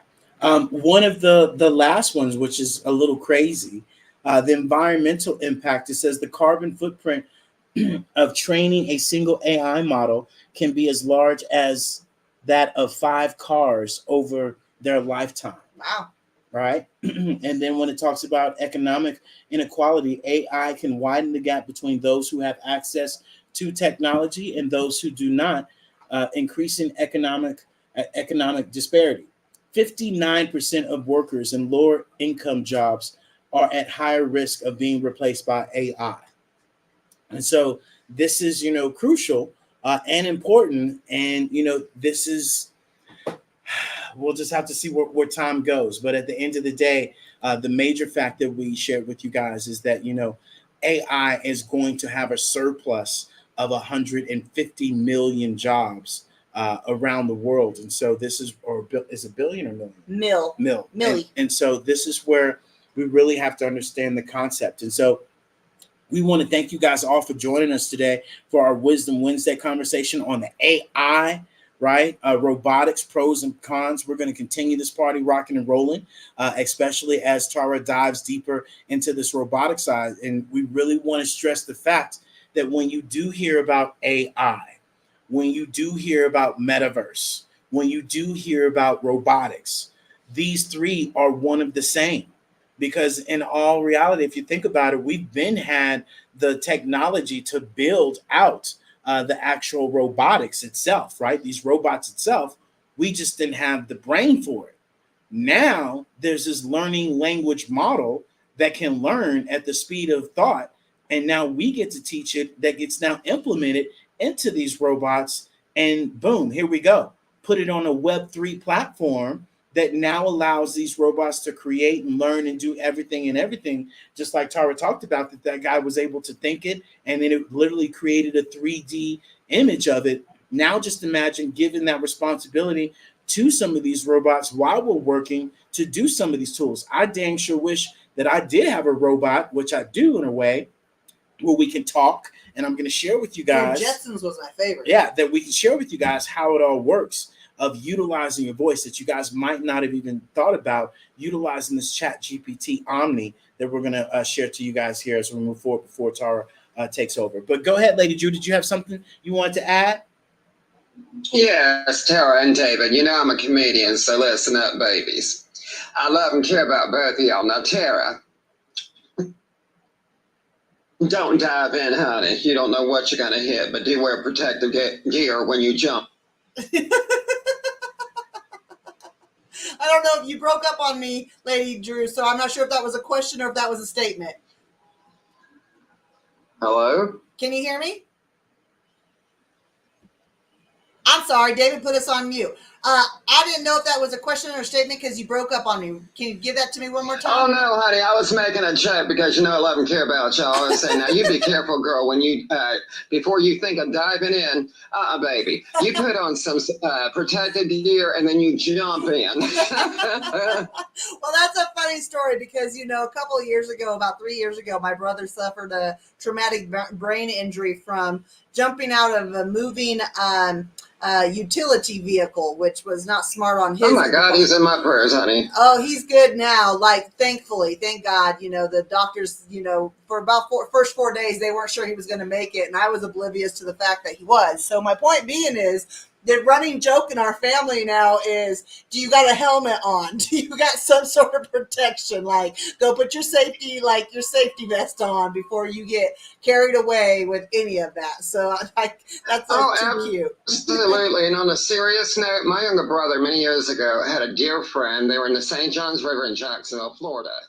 Now, I don't know what they did different because I've been doing it for years, diving in the water. Well, his friend dove in, and for those who love the water and like to dive in, don't, because his friend hit something with his head and it paralyzed his entire body. So do be careful. I'll say ditto to that. My brother and I were just talking about that the other day, where we had a falls we used to go up to, and there was many people that perished because they would jump from the top of that falls into the big pool at the bottom, and there was big boulders down there that people didn't know where they were, and they would impale themselves. They would, break their neck and drown. It's horrific. So don't be jumping. Just walk in and float. Oh yeah, let me inform you on this. I used to, when I was younger, I used to high dive off a mountain close, but we had a security team go under the water first to check it. So when you see people doing that, professionally, that's exactly what's going on. They have a security team that goes in and investigates the water to make sure it's safe first. They're not just diving in for the heck of it. No, they're not. So yeah, we're back to the common sense portion of this conversation, Lady Drew. Sometimes it's there and sometimes it ain't. So there's your public service announcement for the day, kids. But yeah, we're gonna jump into this portion. Feet first. Well, first, what we're going to do, we're going to ask our friendly friend, Miss ChatGPT Omni, what she thinks about AI and give us 5 pros and cons about, AI. So here we go. Let's go, Chatty. Hey, ChatGPT, how are you doing today? I'm doing great. Thanks for asking. How about you? I'm doing absolutely amazing. And so we got a question for you. That's wonderful to hear. What's your question? So my question for you, ChatGPT, is what are 5 pros of utilizing AI and the benefits that people should understand about AI that they might not know now? Give me some in-depth reasons why AI is going to be the future of business and technology. AI offers numerous benefits. 1, efficiency. AI can automate repetitive tasks, saving time and reducing errors in tasks like data analysis or customer support. 2, personalization. It enables businesses to personalize customer experiences through tailored recommendations and targeted marketing. 3, scalability. AI systems can handle large volumes of data and tasks simultaneously, scaling operations effectively without human limitations. 4, innovation. AI fosters innovation by accelerating research and development in fields like healthcare, agriculture, and transportation. 5, cost savings. Implementing AI can lead to cost savings by streamlining operations, optimizing resource allocation, and predicting maintenance needs. These advantages highlight why AI is pivotal in shaping the future of technology and business. Awesome. So, what would you share with someone that says they don't believe in AI and they don't think it's the future and they think it's the devil? What would be your response to them? I'd explain that AI is a tool created and controlled by humans, designed to assist in various tasks and improve efficiency. It's not inherently good or evil. Its impact depends on how it's used. Many industries already benefit from AI, enhancing productivity and innovation without negative consequences. It's essential to understand AI's potential and ensure ethical guidelines and regulations are in place to manage its development and use responsibly. I love it. I love it. So, what are some industries that are heavily utilizing AI right now that you could give me an example of? Certainly. Industries leveraging AI include 1, healthcare. AI is used for diagnosing diseases, personalized treatment plans, and drug discovery. 2, finance. AI aids in fraud detection, algorithmic trading, and personalized financial advice. 3, retail. AI powers recommendation engines, supply chain optimization, and customer service chatbots. 4, transportation. AI is utilized in autonomous vehicles, route optimization, and predictive maintenance. 5, education. AI assists in personalized learning experiences, adaptive assessments, and administrative tasks. These industries are at the forefront of integrating AI to enhance efficiency, innovation, and customer satisfaction. Love it. Love it. So, share with me, share with me what are the risk and the actual concerns that we should have with AI. Can you give me 5 things that we should be concerned about with AI? Certainly. Here are some concerns regarding AI. 1, job displacement. AI automation may lead to job loss in certain sectors, requiring retraining and adaptation for affected workers. 2, bias and fairness. AI algorithms can perpetuate biases present in training data, leading to unfair outcomes in areas like hiring or loan approvals. 3, privacy issues. AI systems collect and analyze vast amounts of personal data, raising concerns about privacy breaches and data security. 4, ethical use. Ensuring AI is used ethically and responsibly, with considerations for unintended consequences or misuse. 5, dependency and control. Over-reliance on AI systems may reduce human decision-making capabilities, potentially ceding control to automated processes. These issues highlight the importance of ethical guidelines, regulation, and ongoing dialogue to address the challenges posed by AI technology. Awesome, awesome, awesome. So, what are some other concerns that people should be worried about when we discuss AI? Another concern with AI involves transparency and accountability. It's crucial to understand how AI systems make decisions and be able to trace back their reasoning, especially in critical applications like healthcare or judicial systems. Additionally, there's the issue of AI's potential for misuse, including malicious use in cyber attacks or misinformation campaigns. Balancing innovation with these concerns requires careful consideration of regulatory frameworks and ethical guidelines to ensure AI benefits society responsibly. Well, with that said, what are some rules, regulations, or governs that will be or that are in place or will be put in place to make sure that that safety is ins- ensured instead of putting people at risk?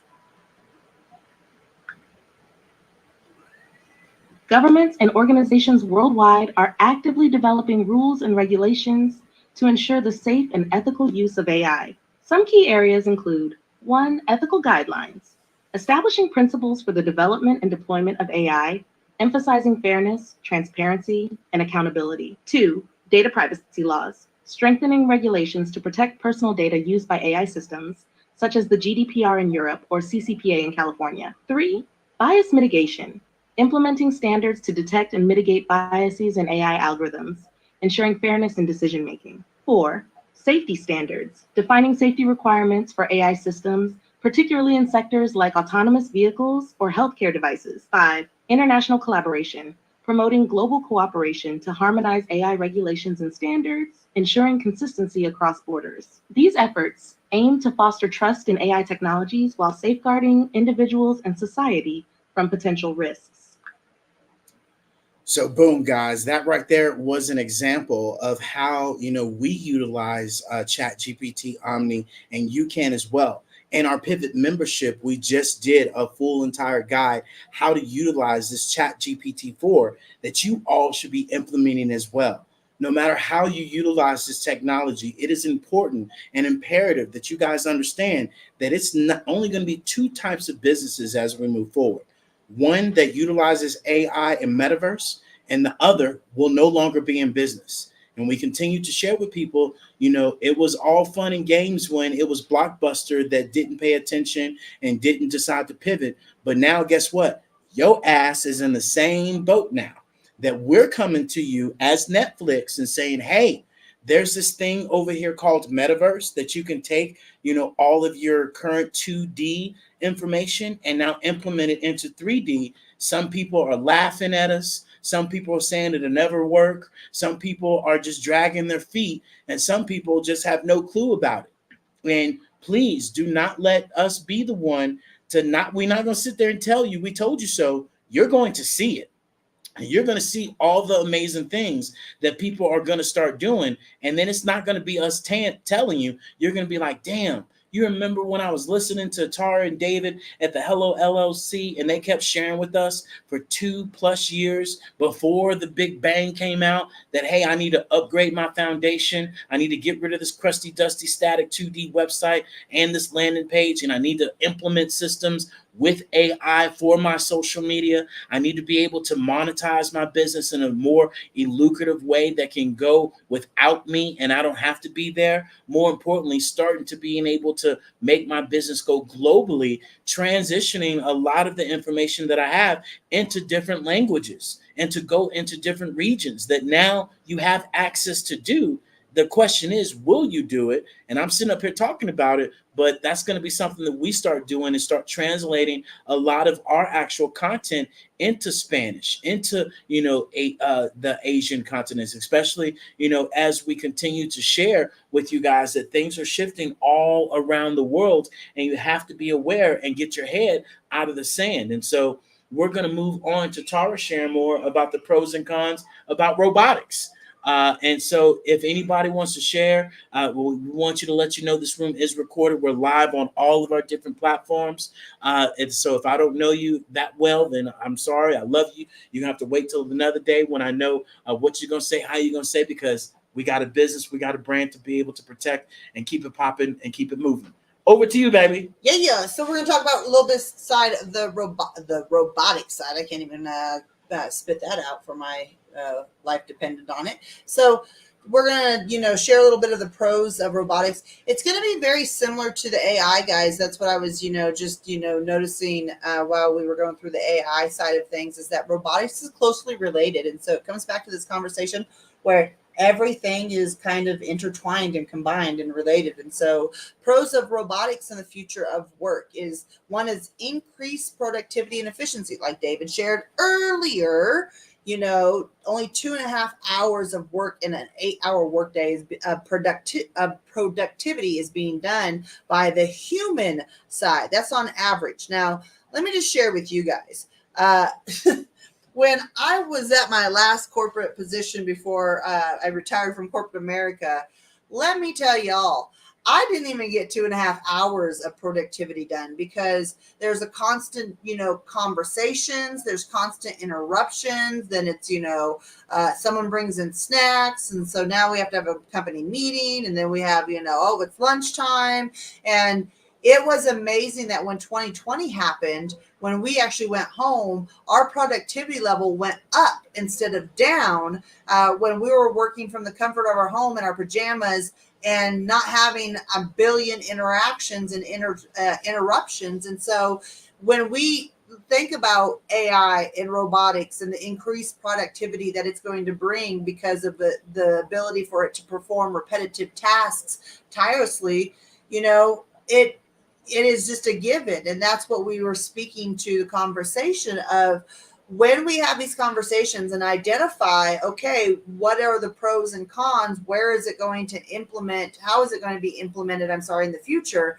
That allows you, as someone who is in the field of employment or an entrepreneur, to understand the lay of the land, level the playing field, and be able to get the strategy figured out now instead of later and playing for a catch up. And that's what the unfortunate thing is a lot of people will be playing catch up because they're not in tune with what's going on with the Web3 environment as a whole. They dismiss it to it being a game that their kids play or that their grandchildren play, or that cryptocurrency or that Bitcoin that nobody can afford, because they don't understand it. And they think that the old crutch of the society, of the old systems and the old guard that we have, is going to last, and it won't. So, that is just the understanding, where we're going, what's going to be, and now strategizing how you are going to be able to move through that. It's like driving. Okay, well, you come up to an accident and it's standstill traffic. It's going to be there for 2 hours. Are you going to sit there? That's an option. Or are you going to go around option A, or the route A or route B? Or are you just going to turn back and go home and do it another day? Like, there's so many possibilities, are endless. Are you willing to create possibility, though? Next is enhanced worker safety. So this is, something that's kind of cool. I don't know how many men and women lost their life in the Hoover Dam when the Hoover Dam was being built. But a really cool factor is, if we have robotics and we have to build something like the Hoover Dam again, robots are going to be able to excel in hazardous, demanding environments that are not so inclined or safe for humans. Like, for instance, the number one dangerous job is underground or underwater welding.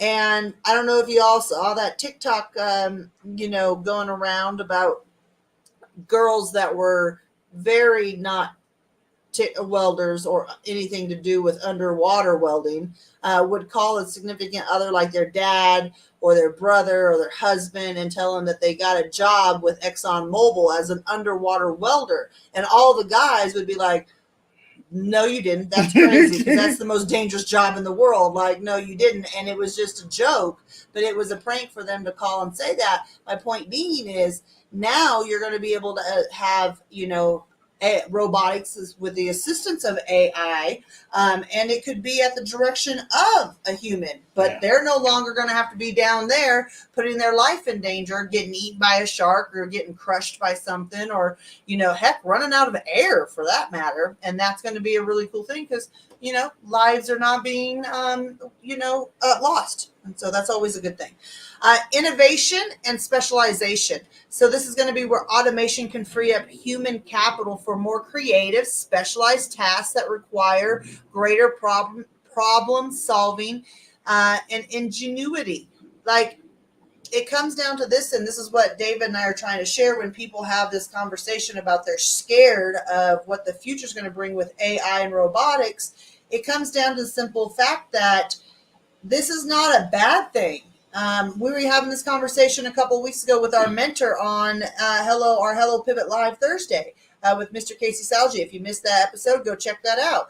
But it was about the fact that when we were talking about Web3, he says most people don't understand.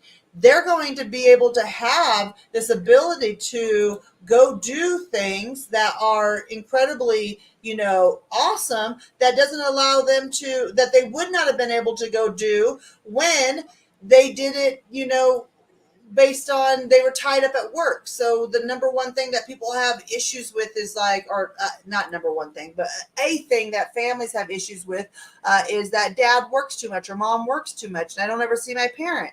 I know growing up, I was telling David this, my parents, my mom and dad were not helicopter parents, as they call, which was like at every game, every activity I was involved in, they weren't there. They were working. They were, over our head and allowing me the ability to go play that sport or, be a participant in FFA or whatever it was. The cost of that was them, giving their time to go work so that we did have the money, to be able to afford those experiences as in my childhood. And that's something that comes down the pipeline is that Web3, robotics, AI, metaverse, AR, VR, all of these things, all fintech, all of these things are going to allow us more time freedom. And that's ultimately what we want is time freedom because of the simple factor of, we don't want to be in survival mode anymore. And so a lot of times we don't get that. We look at the innovations that are coming down the pipeline in a bad manner and that it's going to take jobs. But the whole reason is so you have more time to do what you damn well please, and that's my goal. And I think, because if it was my goal, I'd be having a whole. You'd already know we ain't. But I think this is really where we have to be okay with change because people were scared of dishwashers when they first came out. People were scared of the internet when it first came out. People were scared of cell phones when they first came out. People were scared of airplanes. Yeah, people were scared of airplanes. And so we get it. And this is just another pattern that is repeating itself that, as I shared earlier, people that don't know what it's going to do. And we've been using AI. What do you call grammar check? What do you call Alexa? What do you call Siri? These things are, AI at its finest. And so that's why we continuously share with you guys. You're already doing the things that you think that are going to replace you or take you away. And I don't know about you, but why not is the better question. Why not be able to see if we can do something else and adapt to something else as we move forward? So I see we have I Am that is up here. Did you have anything that you want to share towards the topic or add anything? I Am? All right. Listening mode. Oh, I'm sorry. That's okay. Just over here multitasking. How's everybody doing? Amazing. How are you doing today? I'm doing good. I'm hearing what you guys have to say, and I am still on the fence. I'm saying that it is going to be absolutely horrible. And my reasoning behind it is I think it destroys the creativity of the human being, period. No longer will you have the desire or aspiration to create original, authentic, things. I mean, it's a great tool for certain industries, but if you can use AI to definitely do acting. You can use AI to replace any type of, art.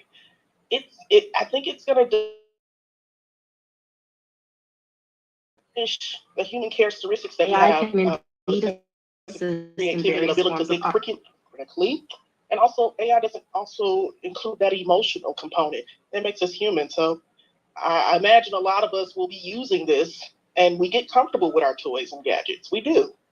Uh, I can't tell you how to navigate here to Kentucky right now without my GPS. So I think that, this is going to backfire just a little bit. I hope the AI is not out thinking us. Anyway, I digress. And I think there was a case with that with Facebook or one of those large social media. The AI, they started talking to each other in a voice, in a language we didn't understand. So I think we haven't gotten that far yet to, go full force like it is. And I'm terrified of that. I don't want to lose my human creativity. Thank you.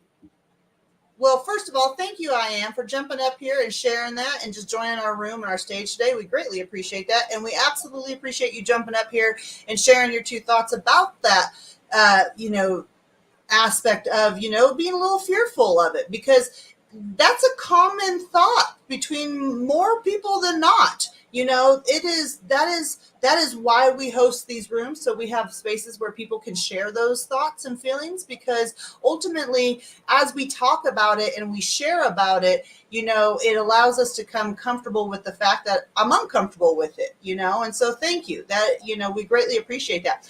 I will just add to, in support of it, is I completely understand where you're coming from, but I want to I want to ask this question to anybody, not just you, because anybody who has doubts for it, is, can right now in this very moment, can you give up your creative power to anybody else if you choose not to? Probably not. If you choose not to, you're not going to give it up, right?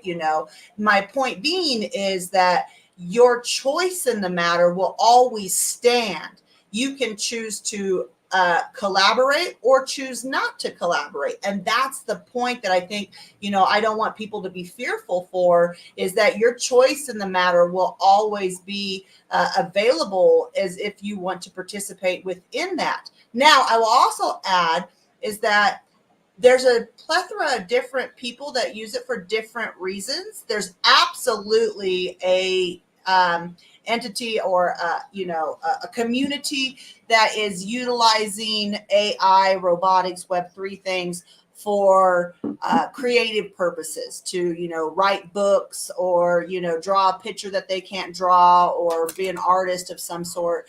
Absolutely. I also will add that there's people that utilize AI to do, help them to do fact checking and knowledge or in research. And so my point and what I'm sharing is that it's going to be based on how people utilize it in their demeanor. Like for me, I'm a very creative individual, just like yourself, just like David. We all are very creative individuals, by the way, in whatever retrospect that we love to create in. The optimistic side of me is aware of those challenges and those fears that come up. I like to kind of live in the world, and again, it's my world, and I live in whatever kind of world I live in, but everybody has their own world, so it's not like you have to live in my world, just to make sure that we're clear about there's no forcing of other people being in people's worlds. My point being is your opinion and your ability to have this fear and voice it and have a conversation around it is super healthy, because other people are having the same fear. And when you shared that, my first inclination went to the fact that it's going to be how we utilize it. The way David utilizes it doesn't mean it's the way I utilize it. And the way I utilize it doesn't mean the way it's going to be how you utilize it. And if I'm not a very creative person or in tune with my creative side, I might be utilizing it to do some more creation for me, right? But if I'm a real creative person, like, myself, I'm going to use it as a support tool to my creativity to expand my creativity. So it's more of an asset in my eyes for me to utilize when I have that outlook. But if I did have the fearful, and I'm not saying you do have the fearful, I'm just saying that the expression of the fear of kind of what's to come is that, you know, that can then limit your ability to interact with it and get to know it and to see if that's something that you even want to use. For instance, my mom, 73 years old, she's not interested in using any AI because she doesn't have a need for it. She's like, I quilt, I sew, I love to do puzzles on my own, and that's my creative outlet. And she's like, why do I don't answer emails. I don't, have to proofread anything. I don't need to answer or figure out, problem solving skills. I have those that, and I don't need anything to help me, like write code or something. So she has no need for it. So she doesn't utilize it. So her creativity is just her. But for me in our business, some things when I'm creating backgrounds for our business in a boxes and all that, a portion of the material I use might be created by AI software that specializes in photos or pictures, or like our Motion Works, which is our AI avatars that we create for people if they're looking to have a motion work video for their business. So I hope that's helpful. But I respect and I love the fact that you got up here and you shared from the side of I'm kind of unknown about it still and uneasy about it, because I give you, I totally get it and I totally respect that. And I totally, can sit with someone with that because it's the fear of unknown. And I get that. So did you want to add anything on to that, top of that?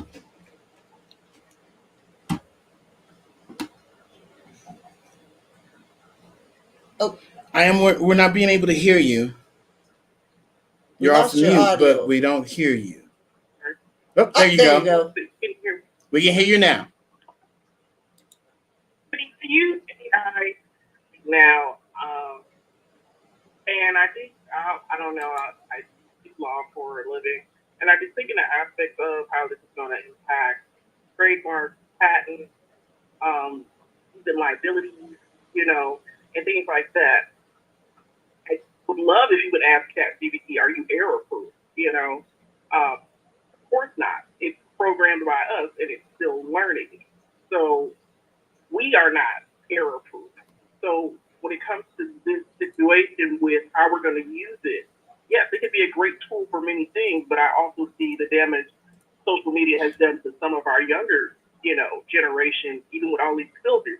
God knows you can't find anybody not wearing filters. You get the dating profile and you look and you're like, you don't look like this. And I'll tell you, AI did an amazing job on me. And I was like, I really want to use this, but I know that this is a lie. But Chris, there, I'm gonna go back down to the audience and just listen. Well, you can stay up here if you want to, but the biggest thing that's like Tara shared, is we did this for this conversation. There's going to be people that believe in it. There's people that are going to be on the fences. There's people that are going to have their aspects of it. And as we move forward, just as we shared about the dishwasher, there was the same concept, the same conversations that people had, the same conversations that were had when, the cars came out. And so as we move forward, especially as you talk about regulations, this is going to be a conversation that will be done and that will be dealt with, right? However they choose to move forward with it, because as you said, it is something that is moving forward. And I'll just share this from the opposite side. Something that we've been sharing with people that now utilizing this AI, we can create at the speed of thought. You can think it, you can create it now. And now this allows that child that is at school that isn't the best with teachers to be able to go and get with the chat bot and ask it questions and experience it in a way that works best for them. So I think a lot of the time, sometimes when we talk about, the things that we're fearful of, it's also going to impact so many people that, especially with metaverse, that now they don't have to go into an actual space and get looked at, in a certain way because they're disabled, because they have this going on, because they have that going on. So think of the benefits that it provides for so many different people, that now they get to express and be who they want and create without somebody judging them because of what they look or because of how they sound. And so I truly believe there's so many more pros than there are cons as we move down this road. And knowing what we know, being in metaverse now, that AI is a huge portion of it, that then robotics is being brung into the standstill, should I say, or the standpoint, right? Is that this is going to give us more of our time back. And this is what we share at the Hello LLC, is that time is our only competition. And if time is your competition, we're on the same damn side. And this AI allows me and our business, especially when it comes to our social media, where I was spending, 60 hours a week on our social media platforms, because not only do we have Hello LLC, we also have the Hello Pivot, we also have Hello Energy, we also have Hello Wellness, we also have our personal pages as well. And so scratch the personal pages. I was spending a lot of the time going from Facebook to Instagram to TikTok to Twitter to YouTube to LinkedIn, posting all of this stuff. Now being able to implement AI, I can sit down on a weekend, right, without watching TV or anything of that sort, and do it in 5 and 6 hours and have 3 to 4 posts a day by AI that's going to all those platforms that took me an enormous amount of time.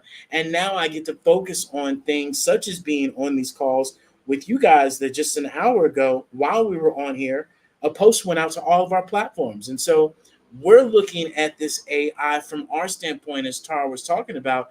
It just depends on where you're looking at this from. Like she gave you an example of her mother, but I know from a business standpoint, an entrepreneur standpoint, that us all having the opportunity to implement this AI into our business, where we're not doing these daily tasks or these repeated things that we continue to do, that now we can hand over to this trained learning language model and say, hey, take on this task and knock yourself out. And it give me vast more improvements. It's able to learn, look at my analytics, do these things for me. Yes, sign me up.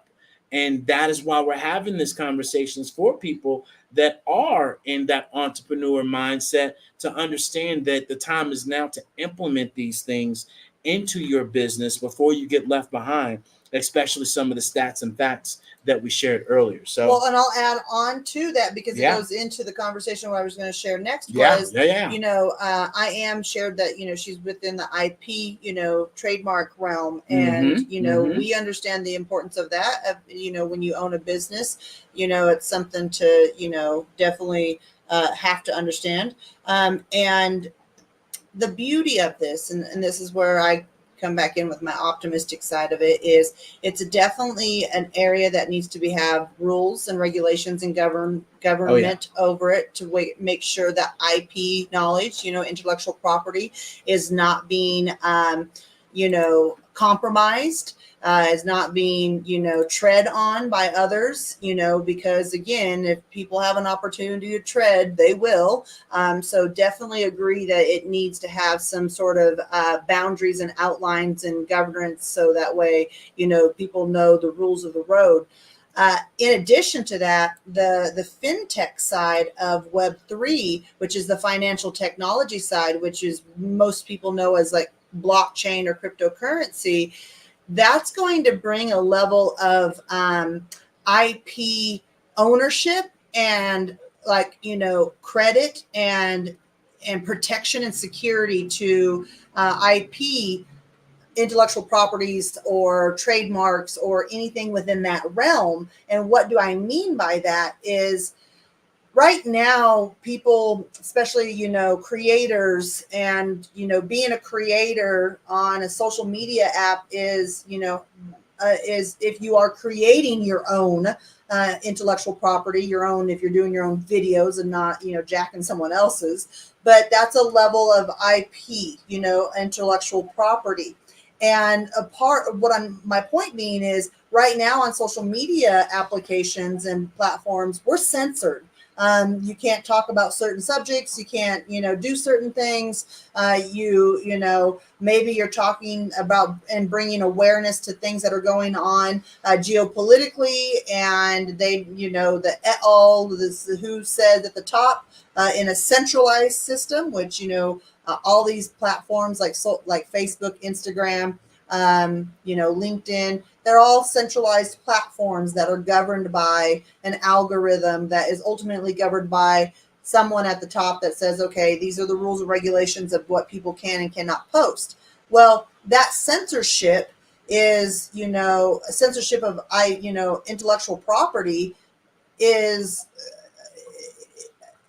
what's the word I'm looking for, but it treads on, it is an invasion of people's, especially if it's not, The alien was about to come out your mouth with that. I know, I was trying to think of the word and I was still about to didn't get the run. right word I'm looking for. But the invasion of that realm of your intellectual property, if it's for good, like if you have a positive message out there, or if you're trying to spread awareness about something that the larger upper people don't want you to spread awareness about, that censorship comes in. And my point being is that fintech will be able to bring in, through the ability of being able to tag blockchain to AI, robotics, and the AR VR metaverse portion of it, and to digital identities, that trademark, those intellectual properties, that content that you create will all be wrapped into the fintech portion of your digital identity, and you own that. And once the rules and regulations of IP, trademarks, all that comes down the pipeline, then those rules are set over top of it. And if people are stealing your information or your content and passing it off on their own, there's going to be like a digital identity that goes with every piece of content you have or made, or if it's a physical asset in the world, it will still live on the blockchain. And the moment that there's a smart contract, also known as an NFT, comes down the pipeline, the moment that we have digital transparency where people cannot, trespass upon people with their intellectual property, steal it, pass it off as theirs. And I'm sorry that I lack the professional terminology that I'm trying to get out of my mouth here, but in layman terms, it will bring a sense of security for those communities and those creators, whether it is in a digital way or a non-digital way. It'll protect all of them. So,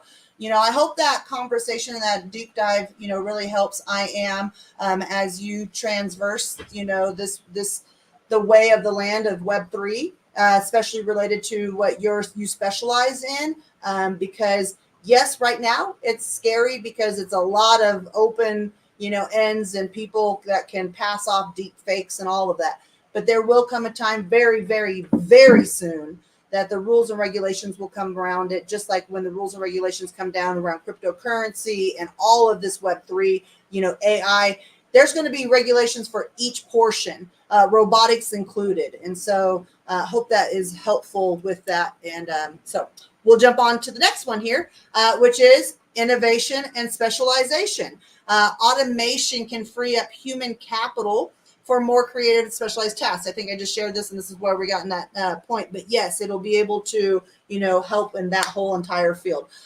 Global labor shifts. So this is where everybody's concerned, like, oh my God, I'm going to be out of a job. Robotics could bring manufacturing jobs back to developed nations, i.e. the United States, at a cost effectiveness that is, versus outsourcing. So it's going to be cheaper to bring those jobs back over here. And you're like, well, what job if the robot has it? Again, just because the robots and the AI and the Web3 tools are removing the simplicity and those simple tasks that we do in our society, that allows us to connect into our creative momentum, that allows us to develop the skill sets that the AI robotics cannot do. And so, like, let me be frank, guys, we're really smart people. Humans are the smartest computer ever. We are supercomputers. but we have been dumbed down because of the systems and the, schooling and the all of the preconditioning that we have had through the systems and regulations. We've been dumbed down not to think. We've been taught to be employees. That is You big why dummy. that is why they tell you school starts at 8 a.m. You get one break in the morning, recess. You get lunch. You get an afternoon recess, and you go home about 3:30, 4 o'clock. Sounds like work. Sounds exactly like work. That is, and they started you at the age of about 5 years old. So those are conditioning years. And so it is no surprise that all of us are sitting here as little conditioned entities, and there's nothing wrong with it because that's what we grew up in. But when we have awareness about who, where, what, when, and why, we can then say, I don't want to be a part of that anymore. That is one of the main reasons David and I now own our own company, and we no longer work in corporate America, is because of that. And it comes down to when we're taught those things, when we are in the world of, I have to, get a job, I have to just pay the bills. You're in survival mode just to get the bare minimum or more, so you can live, pay the bills or live the bare minimum or have a comfortable life. But you're chasing that money, that dollar, which is the reward system for trading your time. That's what they taught us. That's why little Billy and Susie got blue or gold stars based on how they were acting and their attitude and their participation in, kindergarten. You got a gold star for the day. Oh, you got a blue star because you came in second. You didn't get a gold. That reward system is tied to our monetary value of what we all think we need in order to survive. And yes, I'm not delusional.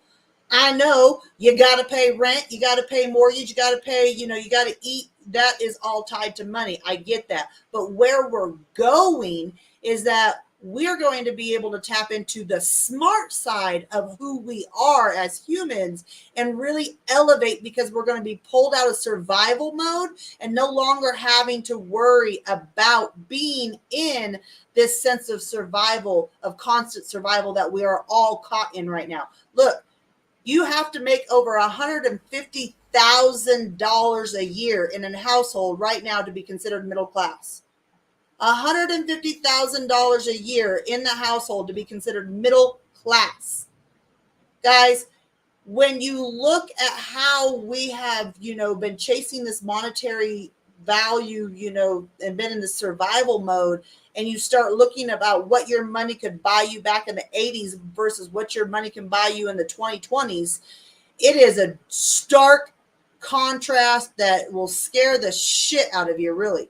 But a lot of times people are so stuck into, I got to, I got to do this. I got to pay for this. I got this bill. I got that bill. People are not looking or thinking outside of that realm. And then they have conversations about where they're scared about AI robotics taking over the jobs. And it's like, well, if you look at this differently, it's actually going to alleviate all of that, giving you more time to be able to be in your creative state and have creation and be of the creative mind. So that way, someone pays you $1 billion for the creation that you just made.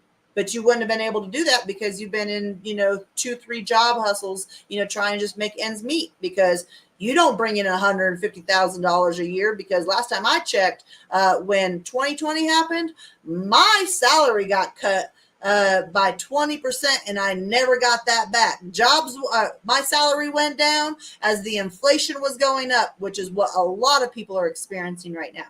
So we have to be open to understanding the lay of the land, allowing us to strategize and see it in a different perspective. And attending conversations like this that David and I have on a weekly basis allows us to help bring forth knowledge that allows you to strategize what will best fit for you. I mean, some days you can, look, you can come in, come out, heck, we had some guys that popped in for I think less than 5 minutes, heard David and the AI chat GPT having a conversation. And he, made a comment in the comments about, the weak language model versus what we're talking about, our voices, and how, I don't know if that was as a jab or not a jab, it's whatever.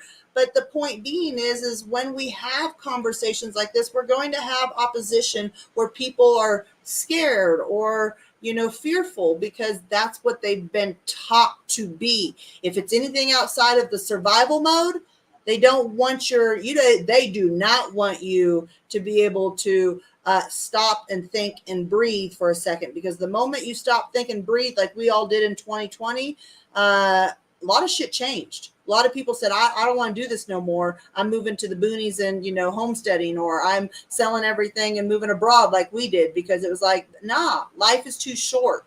So it's having that mind shift when we talk about like the global labor shift that robotics is going to bring.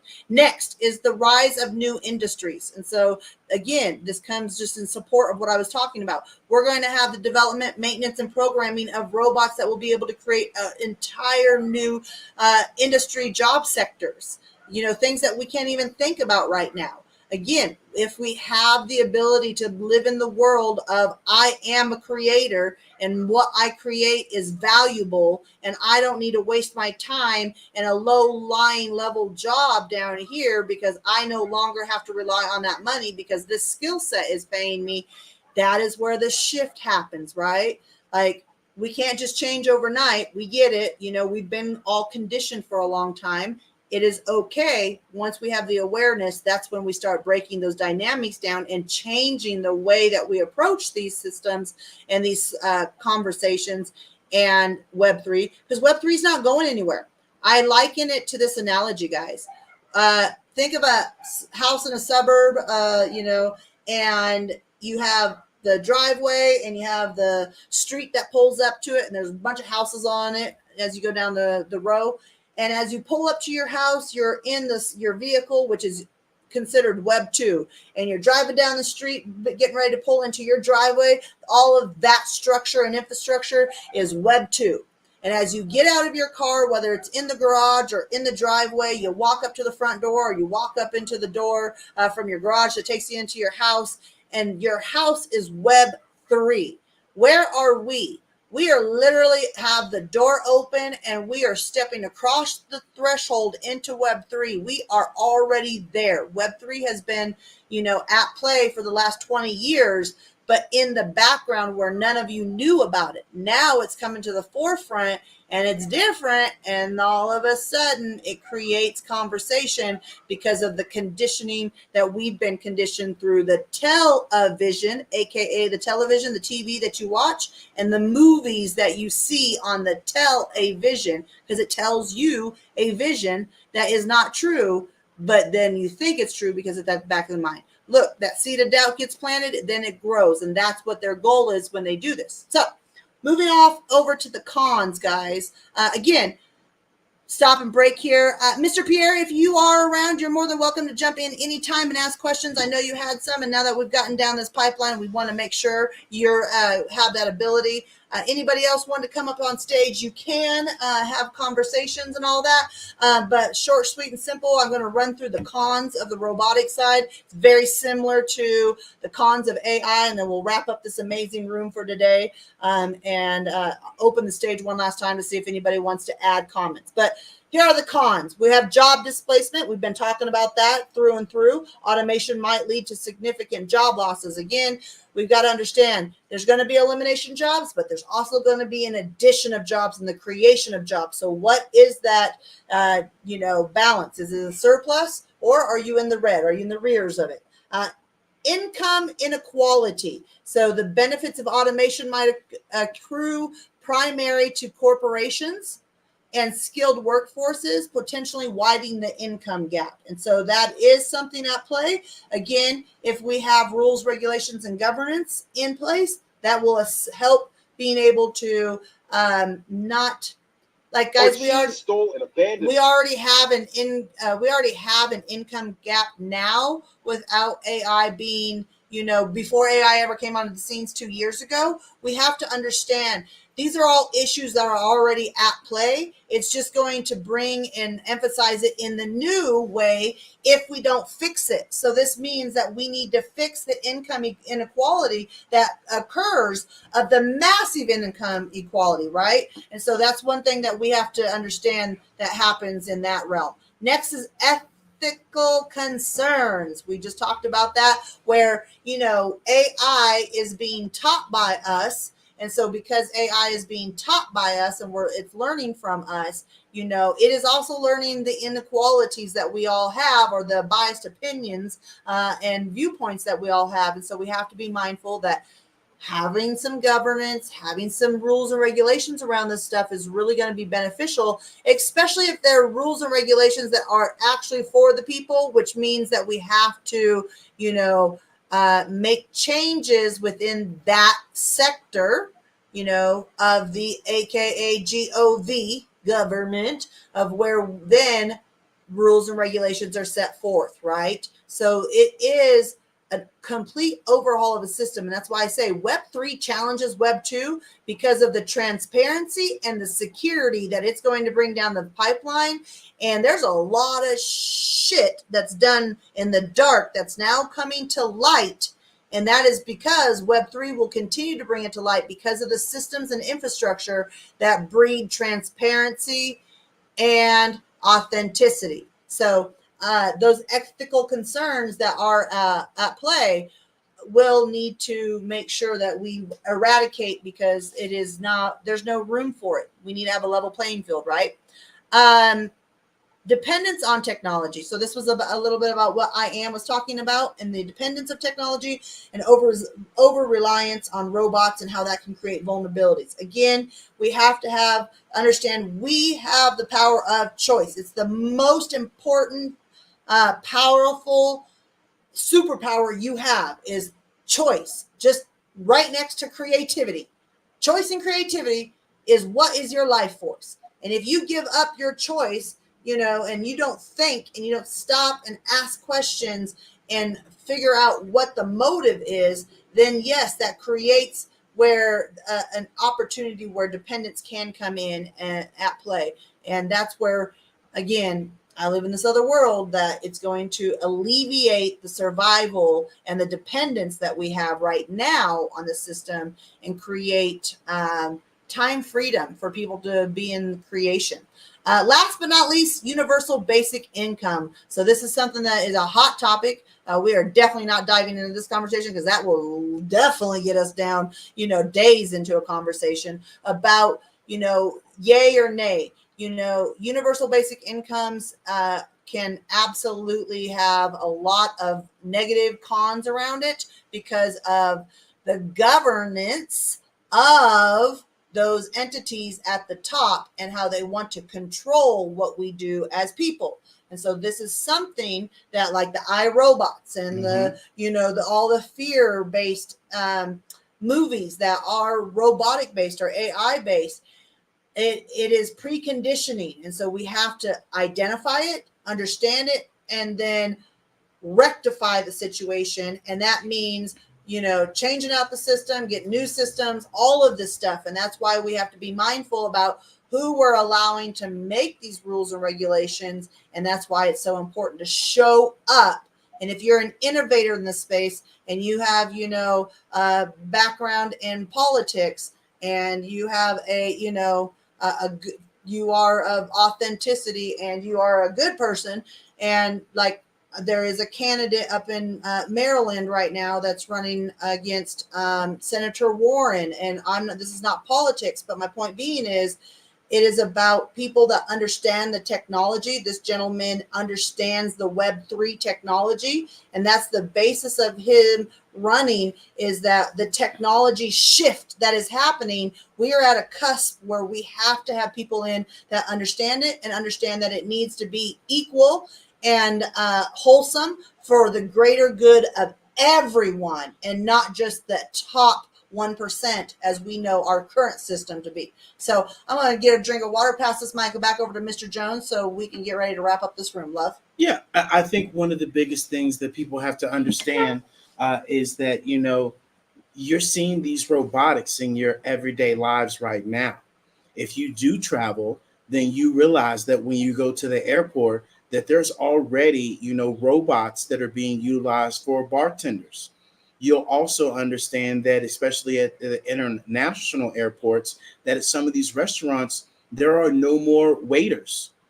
And some of them, you actually see the robots that are bringing your food to the table, and that your used to be actual, waiter is now just nothing more than a bus, a runner to your actual table, to where you go to the menu, you pick your food, you buy your food, and if you want to give a tip, you can give a tip, but it's not, as extensive as it used to be.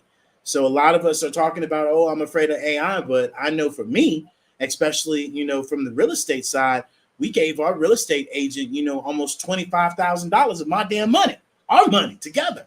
That still stinks. When now there's actual, an NFT that you can put your house on, and now it's only like literally bring your house over. Where real estate agents are in a world of trouble right now.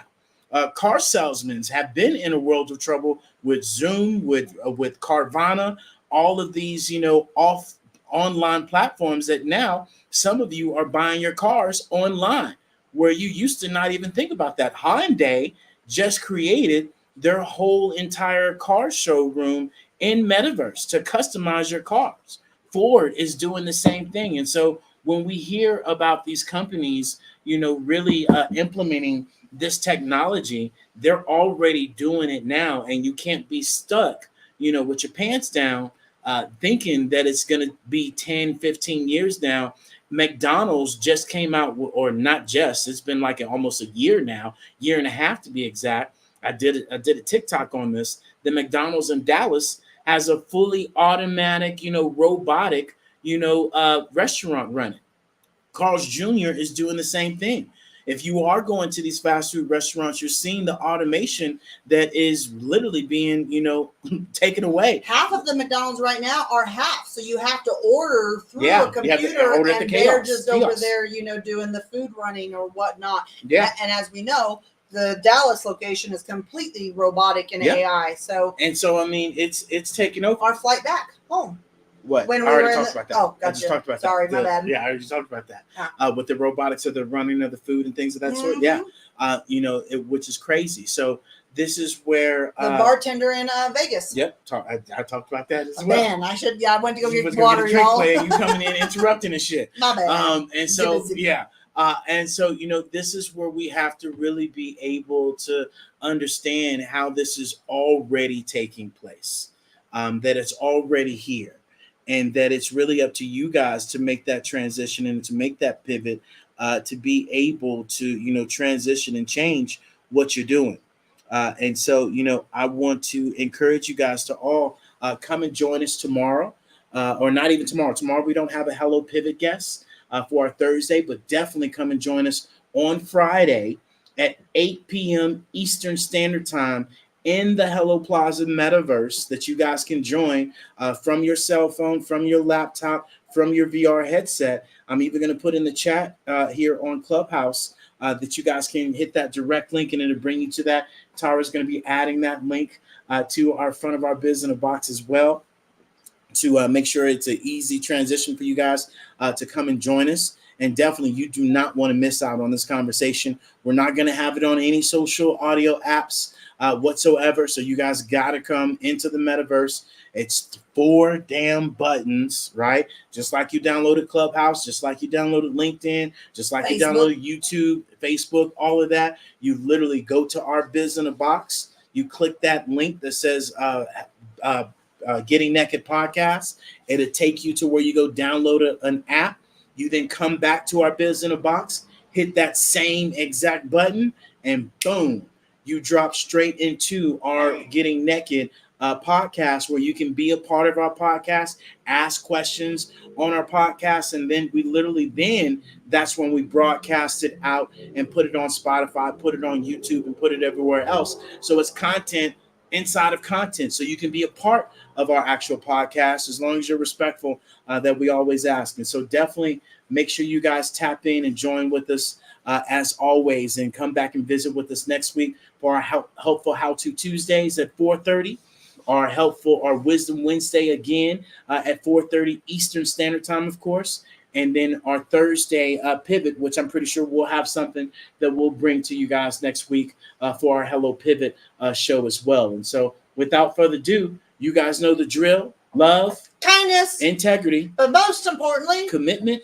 and consistency. And until next time, Toodles! We'll see you guys later.